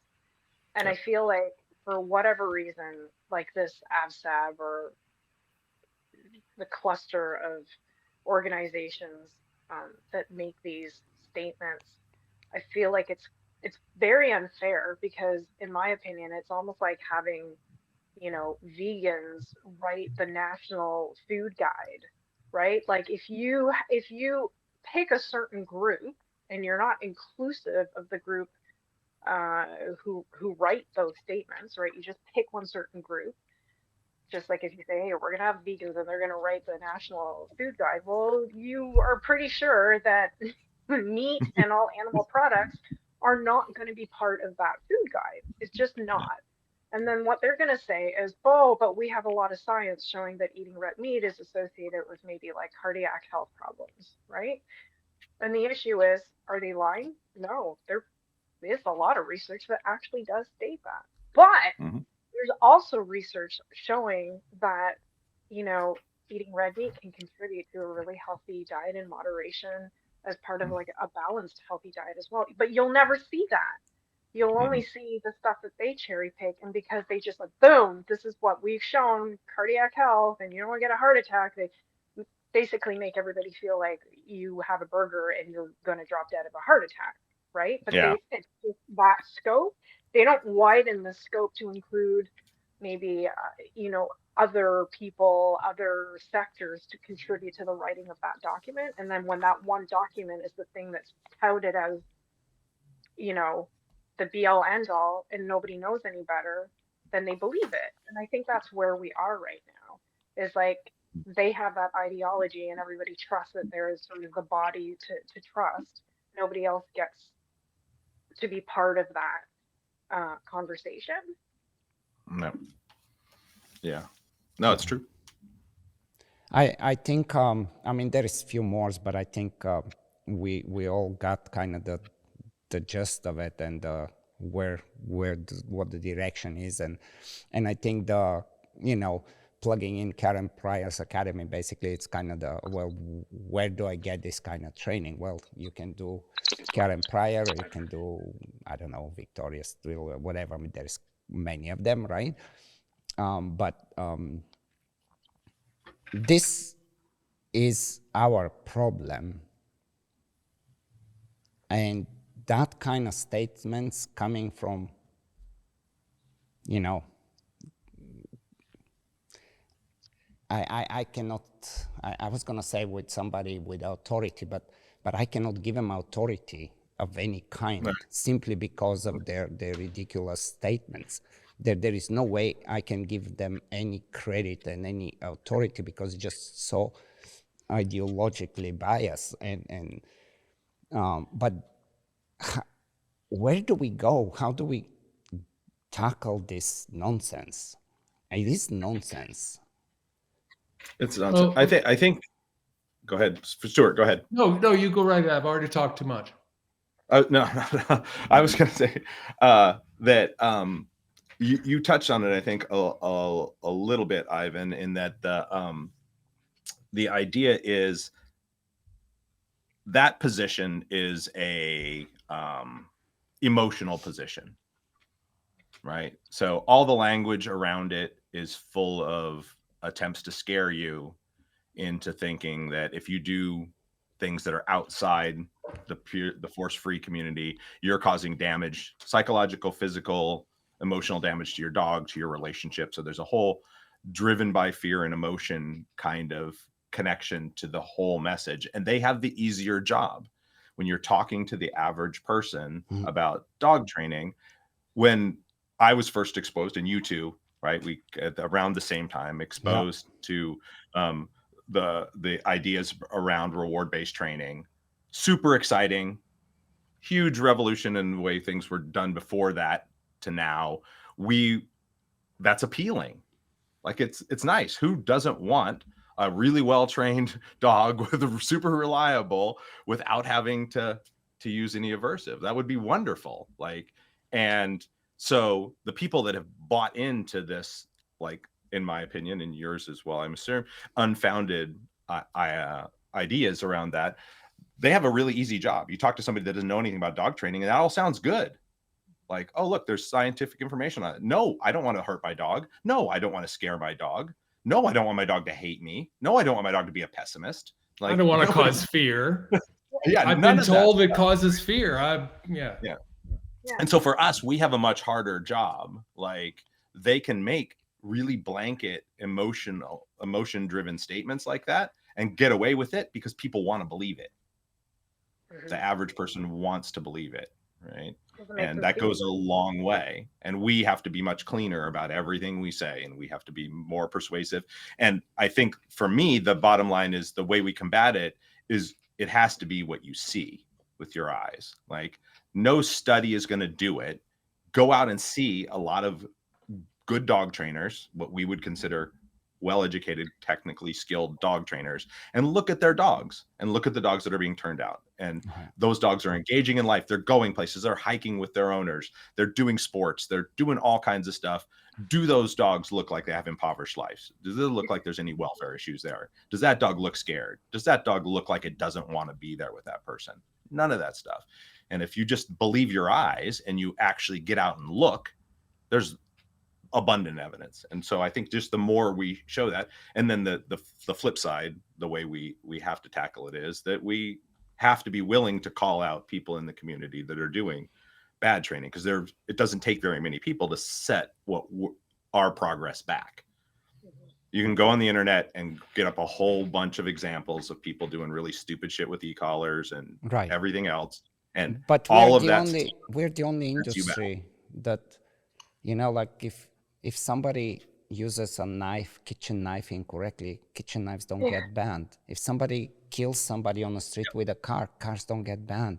Like pretty much anywhere else, we make sense and we target the person that creates the problem.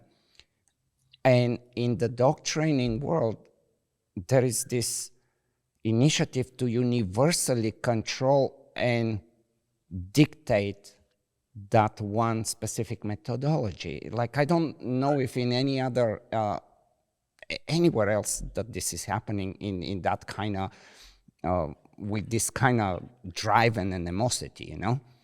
Not even wanting to come to talk. Mm-hmm. Yeah. And I know, I don't want Stuart to go all the way crazy, but I will tease him a little bit because I also love talking about this. And one of the roots, like if we start really peeling the onion where all this is coming from, you know, we're gonna go back to Skinner and even further down, but ultimately we're gonna end up with Murray, Seidman, and his coercion and the fallouts. That's really for them the Bible, and it's just so beautifully written. If you don't stop and kind of evaluate what it said, then we have a big problem. But, you know, I mean, it's praise for his critique on aversive control, but every time we kind of go a little bit, there's significant flaws in logic and empirical. And that whole flawed conflation of coercion and aversive control, but this is basically the roots of kind of what gives, I would say, power to the force free. And it's the idea of creating the society free of aversive control. Yeah. And we know control is control, positive or negative. I mean, there is no, you know, you cannot just kind of isolate one and pick on that one. That's just wrong. And the whole fallout of punishment is just, it's not interesting, but it's contingent on poor applications. And if anything, we need to reevaluate if something is going wrong, what's going wrong, but it's just throwing the baby with the water, you know? And what is extremely, like I spend a lot of time on this, like a lot, like literally years on trying to resolve that puzzle. And it was very kind of refreshing to hear Stuart also bring this up. But ultimately, before I give him the mic here, ultimately their answer, because let's say that is, okay, this is super cool, and you're right, regardless that you're not, but let's say we assume that you're right. What is our alternative? How do we move on now? And the way they want to move on is through errorless learning. This is the ultimate idea. What is errorless exactly learning? Define that for me. Well, defining errorless learning, even that becomes very difficult. But the idea of when Skinner had the experiments and had all this, whatever, they were not computers, I don't know, you know, the little things that the kids were working on, and they make a mistake. Yeah, and analog teaching machines. Correct. He was very interested Correct. in automating education. Correct. Yes, but it started with pigeons and colors, and of course, in a simple task, you can do errorless learning. And the more complicated the task becomes, the more impossible it becomes. And if we didn't, if that was not the case, the errorless learning was introduced in a big way by Skinner. So this is many moons ago. Then Seidman took over on it. Now we have Eduardo Fernandez with his life, which he made the life model to replace Lima, so no aversive whatsoever. And then immediately he made a research paper on errorless learning. So it's really it goes the same way. It's punishment's bad, Skinner, errorless learning. Seidman, punishment bad, errorless learning. Fernandez. Punishment bad, errorless learning. But all errorless learning from the time being, we would assume that we have mastered it by now so good that it will be applied pretty much everywhere. And the only places that I know, it's with kids with some mental disability, it's on a very, very basic level. And there is a very good reason for it. But I will let Stuart take over here, if he wants to. Anybody else? Anybody else want to tackle that one? I would just argue that errorless learning isn't really learning. Like you haven't learned a task unless you've made errors, right? So ultimately, you can set up contingencies in the early stages of teaching where the dog has very limited options, so they do the thing you want them to do and they get reinforced for that, which can, build persistence in the learning process and can help control motivation, but they don't know a behavior until the mistakes have been made. Yeah. It's just like all of us. I will learn to do by making doing actually, it right and making the mistakes. It's inherent in the process. And to think about designing a plan, a training plan with somewhat in errorless learning paradigm, it makes you really think through how you're gonna move forward. And then adding that trial and error, it makes it brilliant. But without that trial and error, it's ineffective. It's ineffective when it comes to complex behaviors. Yeah, I think it's supposed to be a strategy of learning where the learner can achieve the outcome with the least amount of errors by greatly controlling the environment in such a supportive way that they basically don't make any mistakes, which I mean all good trainers would do anyway as part of their program. But I would say initially anyway, yeah. Initially, but as things get more progressively difficult, I would say they don't want them to make mistakes because they're saying that the repetition of mistakes is associated with frustration and anxiety.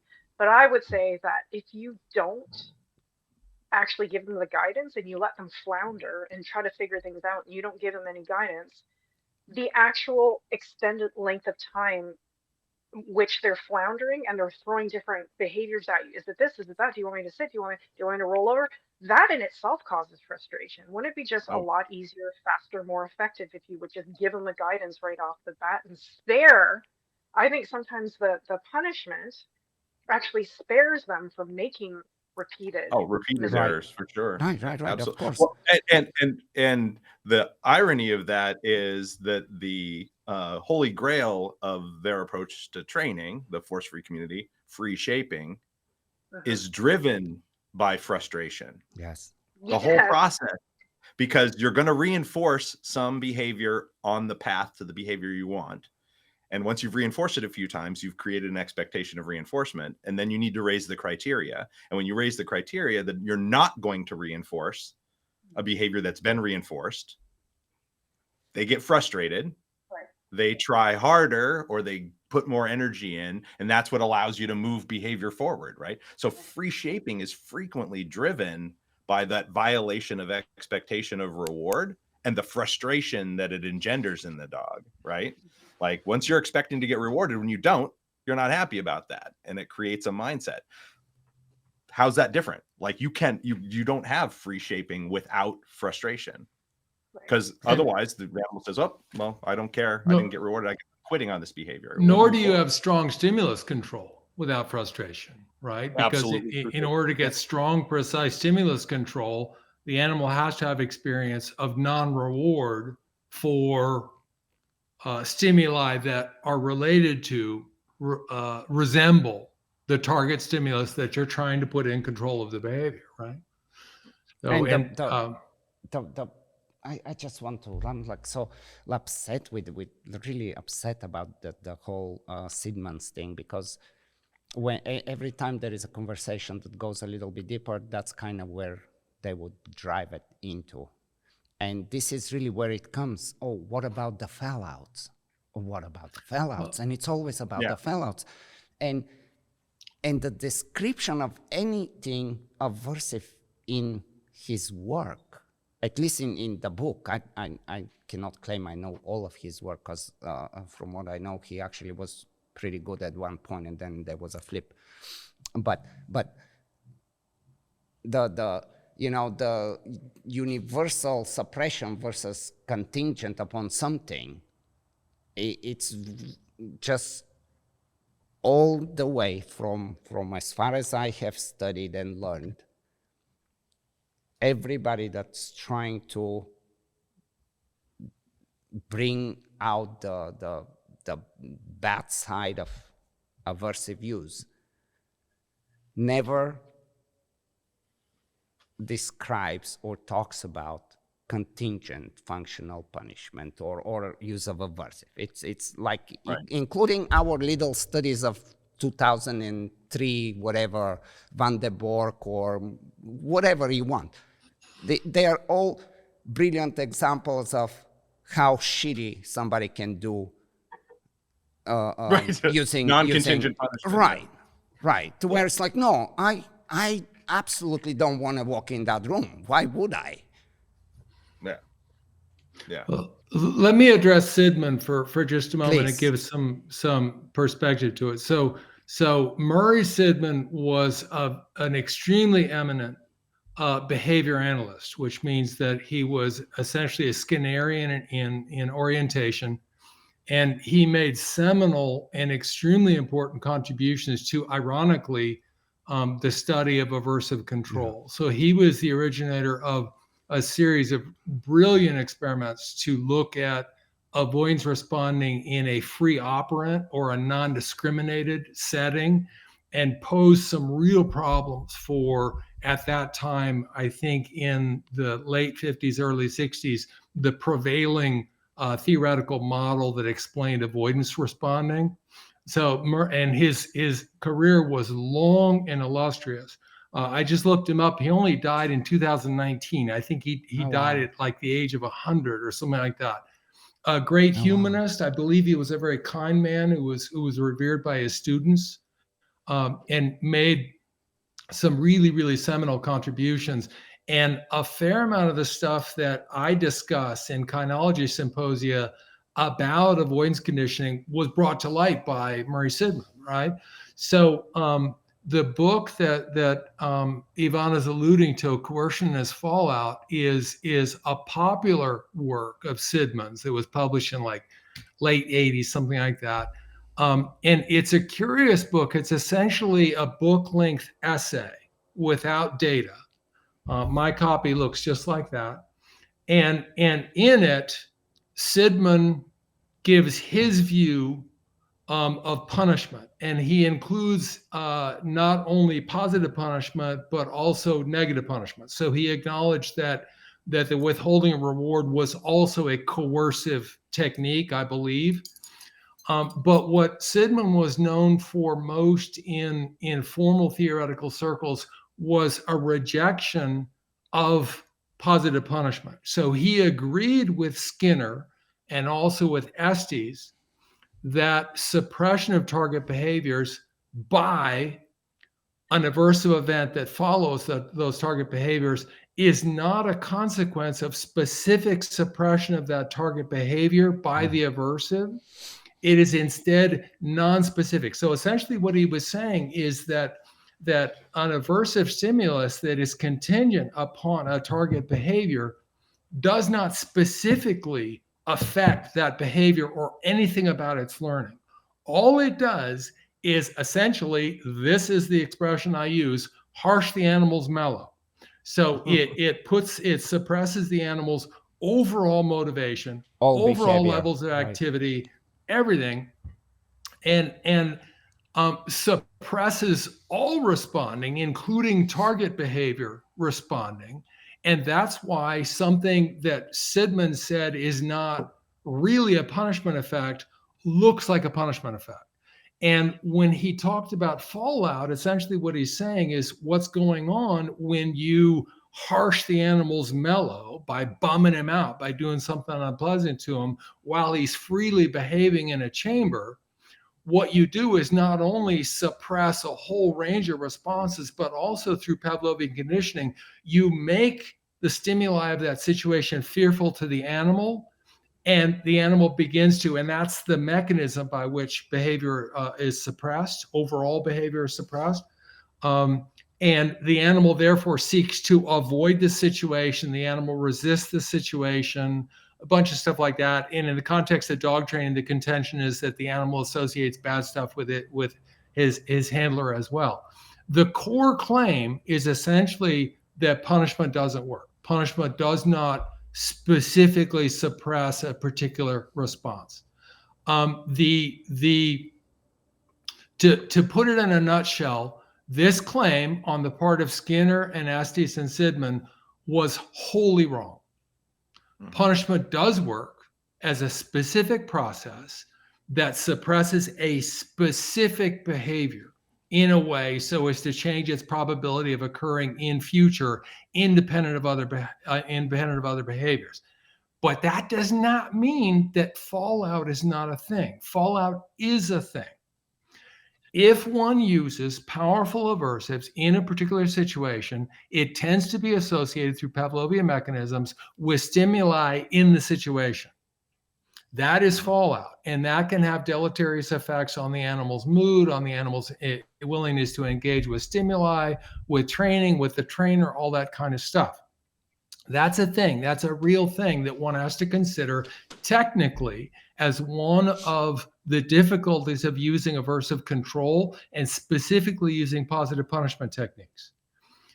Some of the best work, but what you have to know about fallout is that although it is a thing, there are ways of mitigating it. Specifically, these are technical terms to make sure that you have maximal contingency between the target behavior and the aversive you're using as the positive punisher, and also maximum contiguity. And we can go in another setting exactly what that means, but you can mitigate the strength of the fallout. And also fallout has a time course. It dissipates. And for me, some of the most interesting work on this is done by Bob Bowles, who is a very important theorist in learning psychology, and specifically in the 60s and the 70s was very important in considering theories of punishment. And he did some cool studies in which you can chart the development of fallout, where the animals, a number of aspects of the animal's behavioral repertoire are suppressed by the use of positive punishment, but then the responses that are not selectively punished recover to normal levels, and the specifically selected punished target behavior remains suppressed. So that's what's important to know about Sidman and fallout and all that kind of stuff. The central claim about punishment has been proven, beginning with the work of Nathan Azrin in the 60s, to be wholly incorrect. I love the term fallout. I use it all the time. I think it's an important contribution of Sidman's. But the important thing to know about fallout is that it's not inevitable. It is not permanent. Right. It can be managed. It can be minimized, etc. If you're going to do technically strong dog training using aversives, you have to know about it, and you have to know how to mitigate it, how to minimize it, and how to restrict its time course. So it's just a little phase the animal goes through until he develops mastery, which sounds like another squishy term I brought in. It is not. The term comes from the learned helplessness literature. It was coined by Seligman, Martin Seligman, and it refers to the persistent coping under harsh circumstances of animals that have learned previously to be, I'll go to another one, optimistic, because they have previous control. They have previous experience of control of aversives. Right. Right? So mastery is a thing, and mastery is something that an animal can develop and will develop if the animal is properly handled and dealt with in the course of training featuring aversives, and the period during which the animal looks like it might be vulnerable or its welfare might be in question, can be rendered relatively innocuous and short in time span, to be replaced by mastery, which is associated with prevailing positive affect, meaning the animal looks like he enjoys training, he looks like he enjoys things, he's controlling things, he has agency, he has power, he has the power to dictate his immediate circumstances within the contingencies that we dictate as his trainers, who are responsible to him and to society and to other animals to globally take care of everyone's welfare by optimizing the behavior of that animal. And I better quit there before I get mixed up about what I'm saying. I hope that was a complete statement. That was really good. That was really good. Yeah. It just made me think even more, like Now, I'd just like to point out we're going on 2.5 hours here. Perfect. Not, The mastery not thing, to be Debbie Downer, but it is 2.5 hours, and we're doing great. we just broke into Sidman. So No, You just I want broke to it, Sid, touch which we could a take little, 2.5 hours on. touching a little bit further on the mastery. I think mastery is it's something everybody has to, ultimately strive forward towards. What I was thinking as you were talking is that punishment, or just the most fundamental thing on earth for any living thing, right? Approach and avoid, baked in the DNA. We know intuitively, the majority of people, the majority of animal, how to apply punishment, how to be effective, and how not to have the fallouts. And I'm not saying there are no fallouts, but somehow we are all programmed to understand and work with it. Now, getting to the mastery, I'm all for it, but it's in us. And I was talking about this, I think, anyway, I was in Hong Kong with some clients, and they had trainers, and I did something really interesting, and I encourage, I have to show this to you guys. It's like, I did with the trainers there a really cool experiment of, somehow I came up with the idea, how people did all this without knowing the words, the lingo, without looking YouTube videos, like people used to train dogs still, maybe not great, but, and I went really deep into that hole. I'm like, okay, guys, and we had a bunch of dogs, and I have a bunch of handlers. And I'm like, I want you to teach them to, in a little basket, to send them and put their feet on the basket. And you come up with whatever. I'm just gonna watch you for a week, like as a something very different for what I was there. That was just like a very cool experiment for me to see human nature and a dog, and when there is motivation and cooperation, and sometimes something that really looks very wrong comes to the end, the desired end, simply because both sides are trying to work through that. And it involved everything. Like I have like so I don't know how many hours of video of this, and I don't know what I'm gonna do with it. But you can talk about overshadowing and blocking and positive and negative reinforcement, like everything in this 1 week of these guys doing this. And where I was going with it, it's that we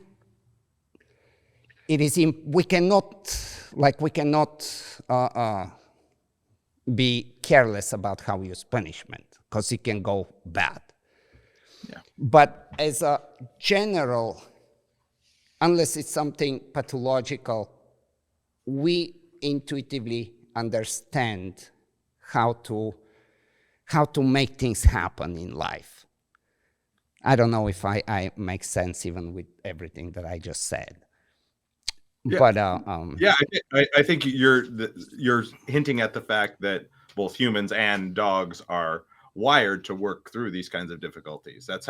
We're designed to be able to resolve these problems as a part of biology, right? You don't live otherwise.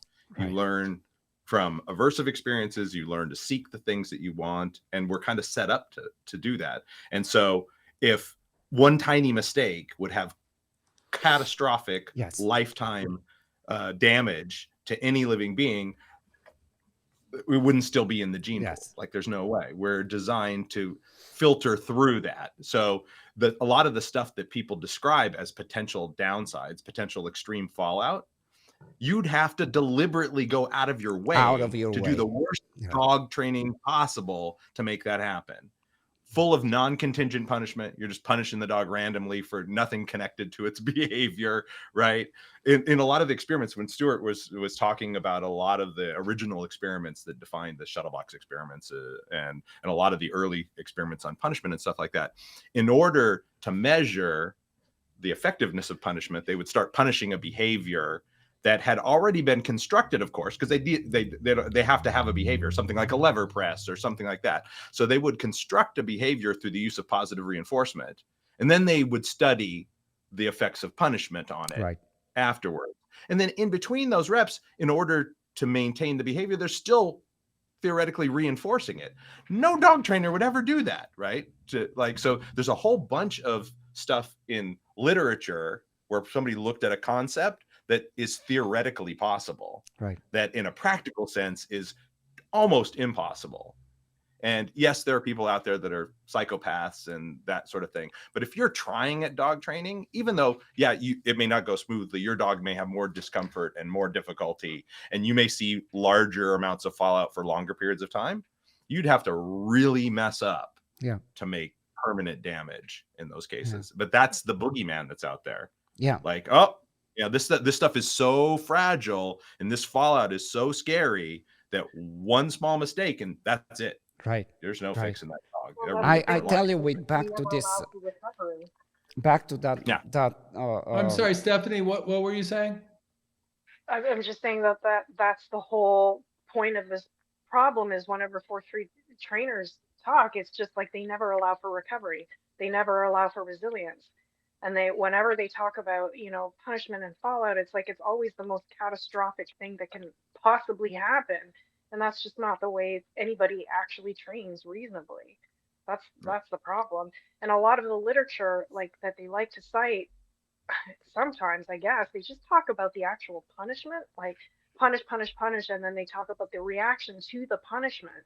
But like you were saying, Michael, if there's no contingency to it and they don't understand where this is coming from, and what you were saying, Stuart, with the actual importance of control and the ability to anticipate and control the outcome, that's the most important part. But they never talk about that part.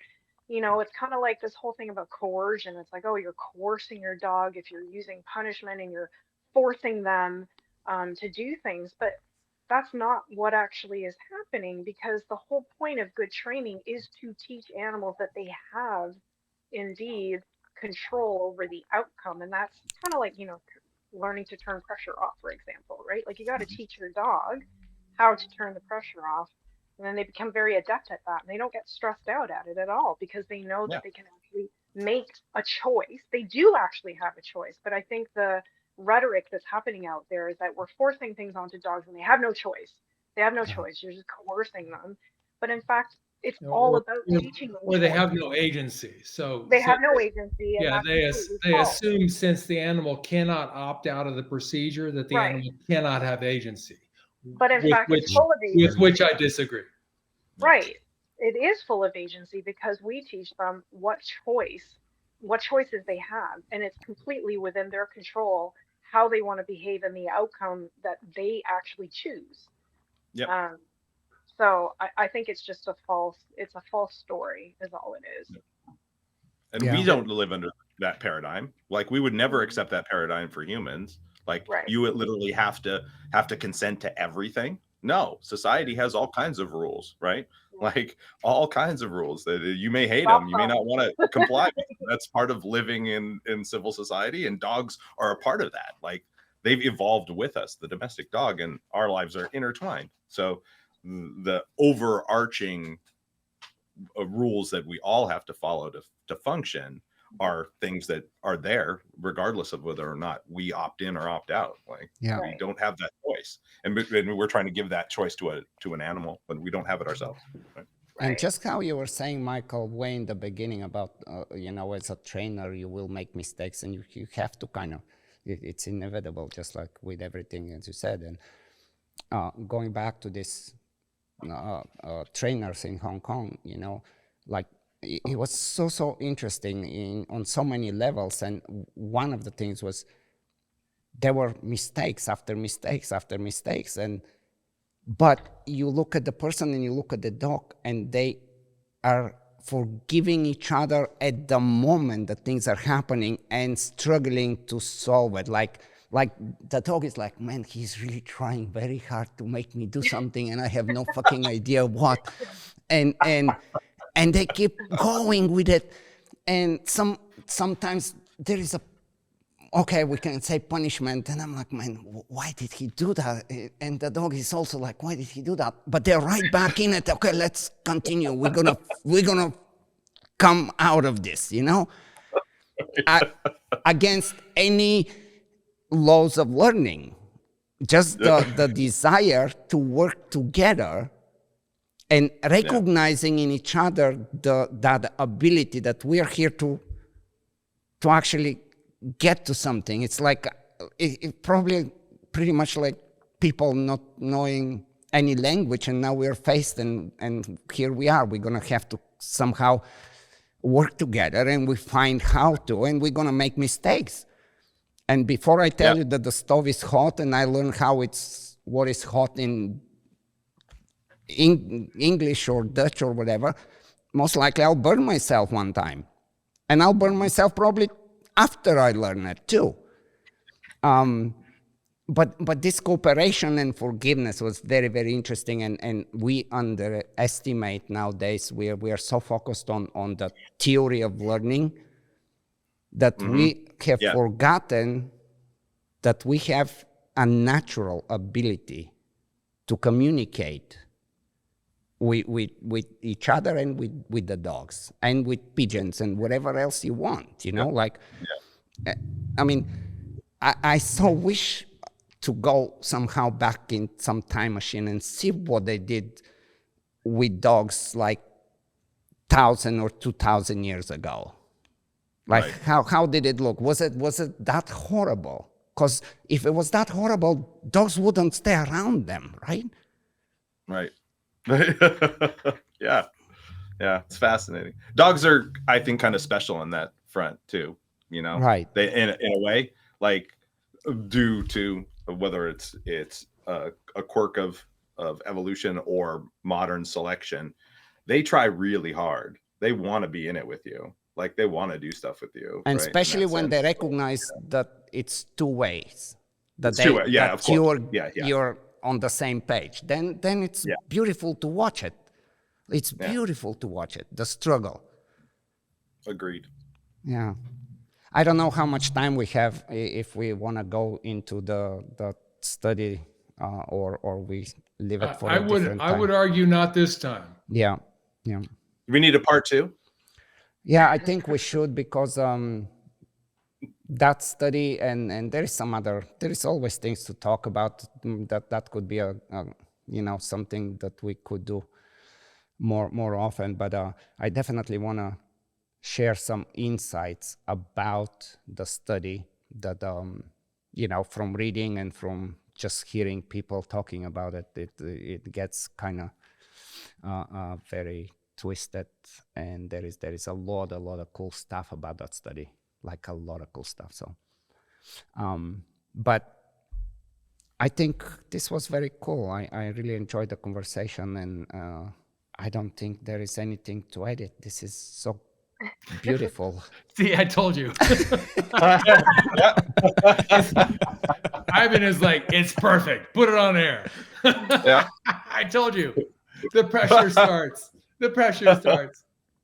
Guys, thank yeah. you so much for this. That was, like I think we all kind of needed to have this out, because a lot of people are genuinely confused of what the reality is and what is good and what is bad, and I think we at least try to touch upon everything, and hopefully the thing that I want to leave it with it is there is no such thing as consensus in science. Yeah. There is no Right. like There's no consensus. Yeah. It never does. It never is. Never. Like, and that's in all science. That's not, science isn't a settled thing ever. It's not Right. meant to be. Science is a method for evaluating information. It doesn't have a point of view in that way. And like, there are ideas in science that have got a lot of momentum, but they're entrenched, and everybody's like looking down their nose at new information until A new theory. a paradigm shifting thing happens. Yes. And then you can't even imagine that you believed what we believed before, even though that was the best scientific information of the point, right? It's just you're evaluating at the time, and it's constantly shifting. Like, science is never Yes. settled. That's the process. I would shy away from the idea that there is no truth, that it's all relative, it's all subject to being overturned in the next moment. Some things are super, super well established in science. Yes, Right. Particularly in the Yes. physical sciences, Yeah. and even in the behavioral and biological sciences. But it is a fact, it is a logical premise that is accepted and has been accepted for hundreds of years, that one cannot prove something as true. All that one can do is to support it with another instance of phenomena, empirical observations that are consistent with a principle or a theory being true. At any point, that theory is subject to disproof. And Right. one of the processes by which science navigates ever and ever closer to the truth is by being continually open to and constructing theories, understandings of reality, so that they are disprovable. Like, a theory that is not disprovable, it explains everything, is no good to anybody. And that's very, very well understood since Karl Popper. But the idea is that what we perceive to be that scientific principles and theories are always subject to disproof, and there are often, even in very well settled questions, there are often scientific experiments, the results of which fall outside of the broad consensus, and which represent a theoretical problem to the prevailing explanations of what's going on. And so Sure. what you have to do sometimes is not try to explain every single little anomalous result, but to cleave to and pay attention to theories that explain important masses of data in useful ways. Right. And most of the things that we'll talk about in kynology and in discussions like this, they are controversial in terms of their interpretation, but they're not controversial in terms of the science. The science is quite well established. Yeah. Right. That doesn't mean you're not going to find one paper or one theorist that doesn't agree, but it means if you do a good job of reviewing the literature, you'll go, hey, there's basically a broad consensus here, and there's an enormous mass of data out there. And guess what? The learned helplessness theory as explained by Stephen Mayer right now, accounts for the vast majority of it in a very, very useful way. Right? Doesn't mean it couldn't all be, sort of turned on its head in an interesting way tomorrow by an important finding, but it does mean that science is a progress. It's not an established fact. That's That's perfect. That's perfect. I mean, I think what Michael was alluding to, and I think I started it, but it's the K9 science, the claims of what is actually evidence-based and who supports it. And there is like 10 people with PhDs that are supporting it, and therefore it should be accepted. And right. So yeah. Yeah, and I would say that the problem is not that the problem is that the claims and the data upon which the claims rest and the language in which the conclusions are interpreted must be inspected critically. And that's what we're gathered here to do, and that we'll gather here to do in future. And one of the problems with some of the statements that we've addressed tonight is that they appear to have been immune to critical review on all of these counts. Mm-hmm. Right? Right. Yeah. Beautiful way to end this, guys. Stephanie, Stuart, Michael. Definitely, it was great. Lovely to talk to you, Yvonne and Michael, always you and Stephanie. It was my pleasure to meet you virtually. I hope I have the pleasure to do so in person. I'm sure we will Absolutely. do something you, in guys. person as well, guys. Thank you. Absolutely. Thank you very much. All right. Good night. Thank you. Good night.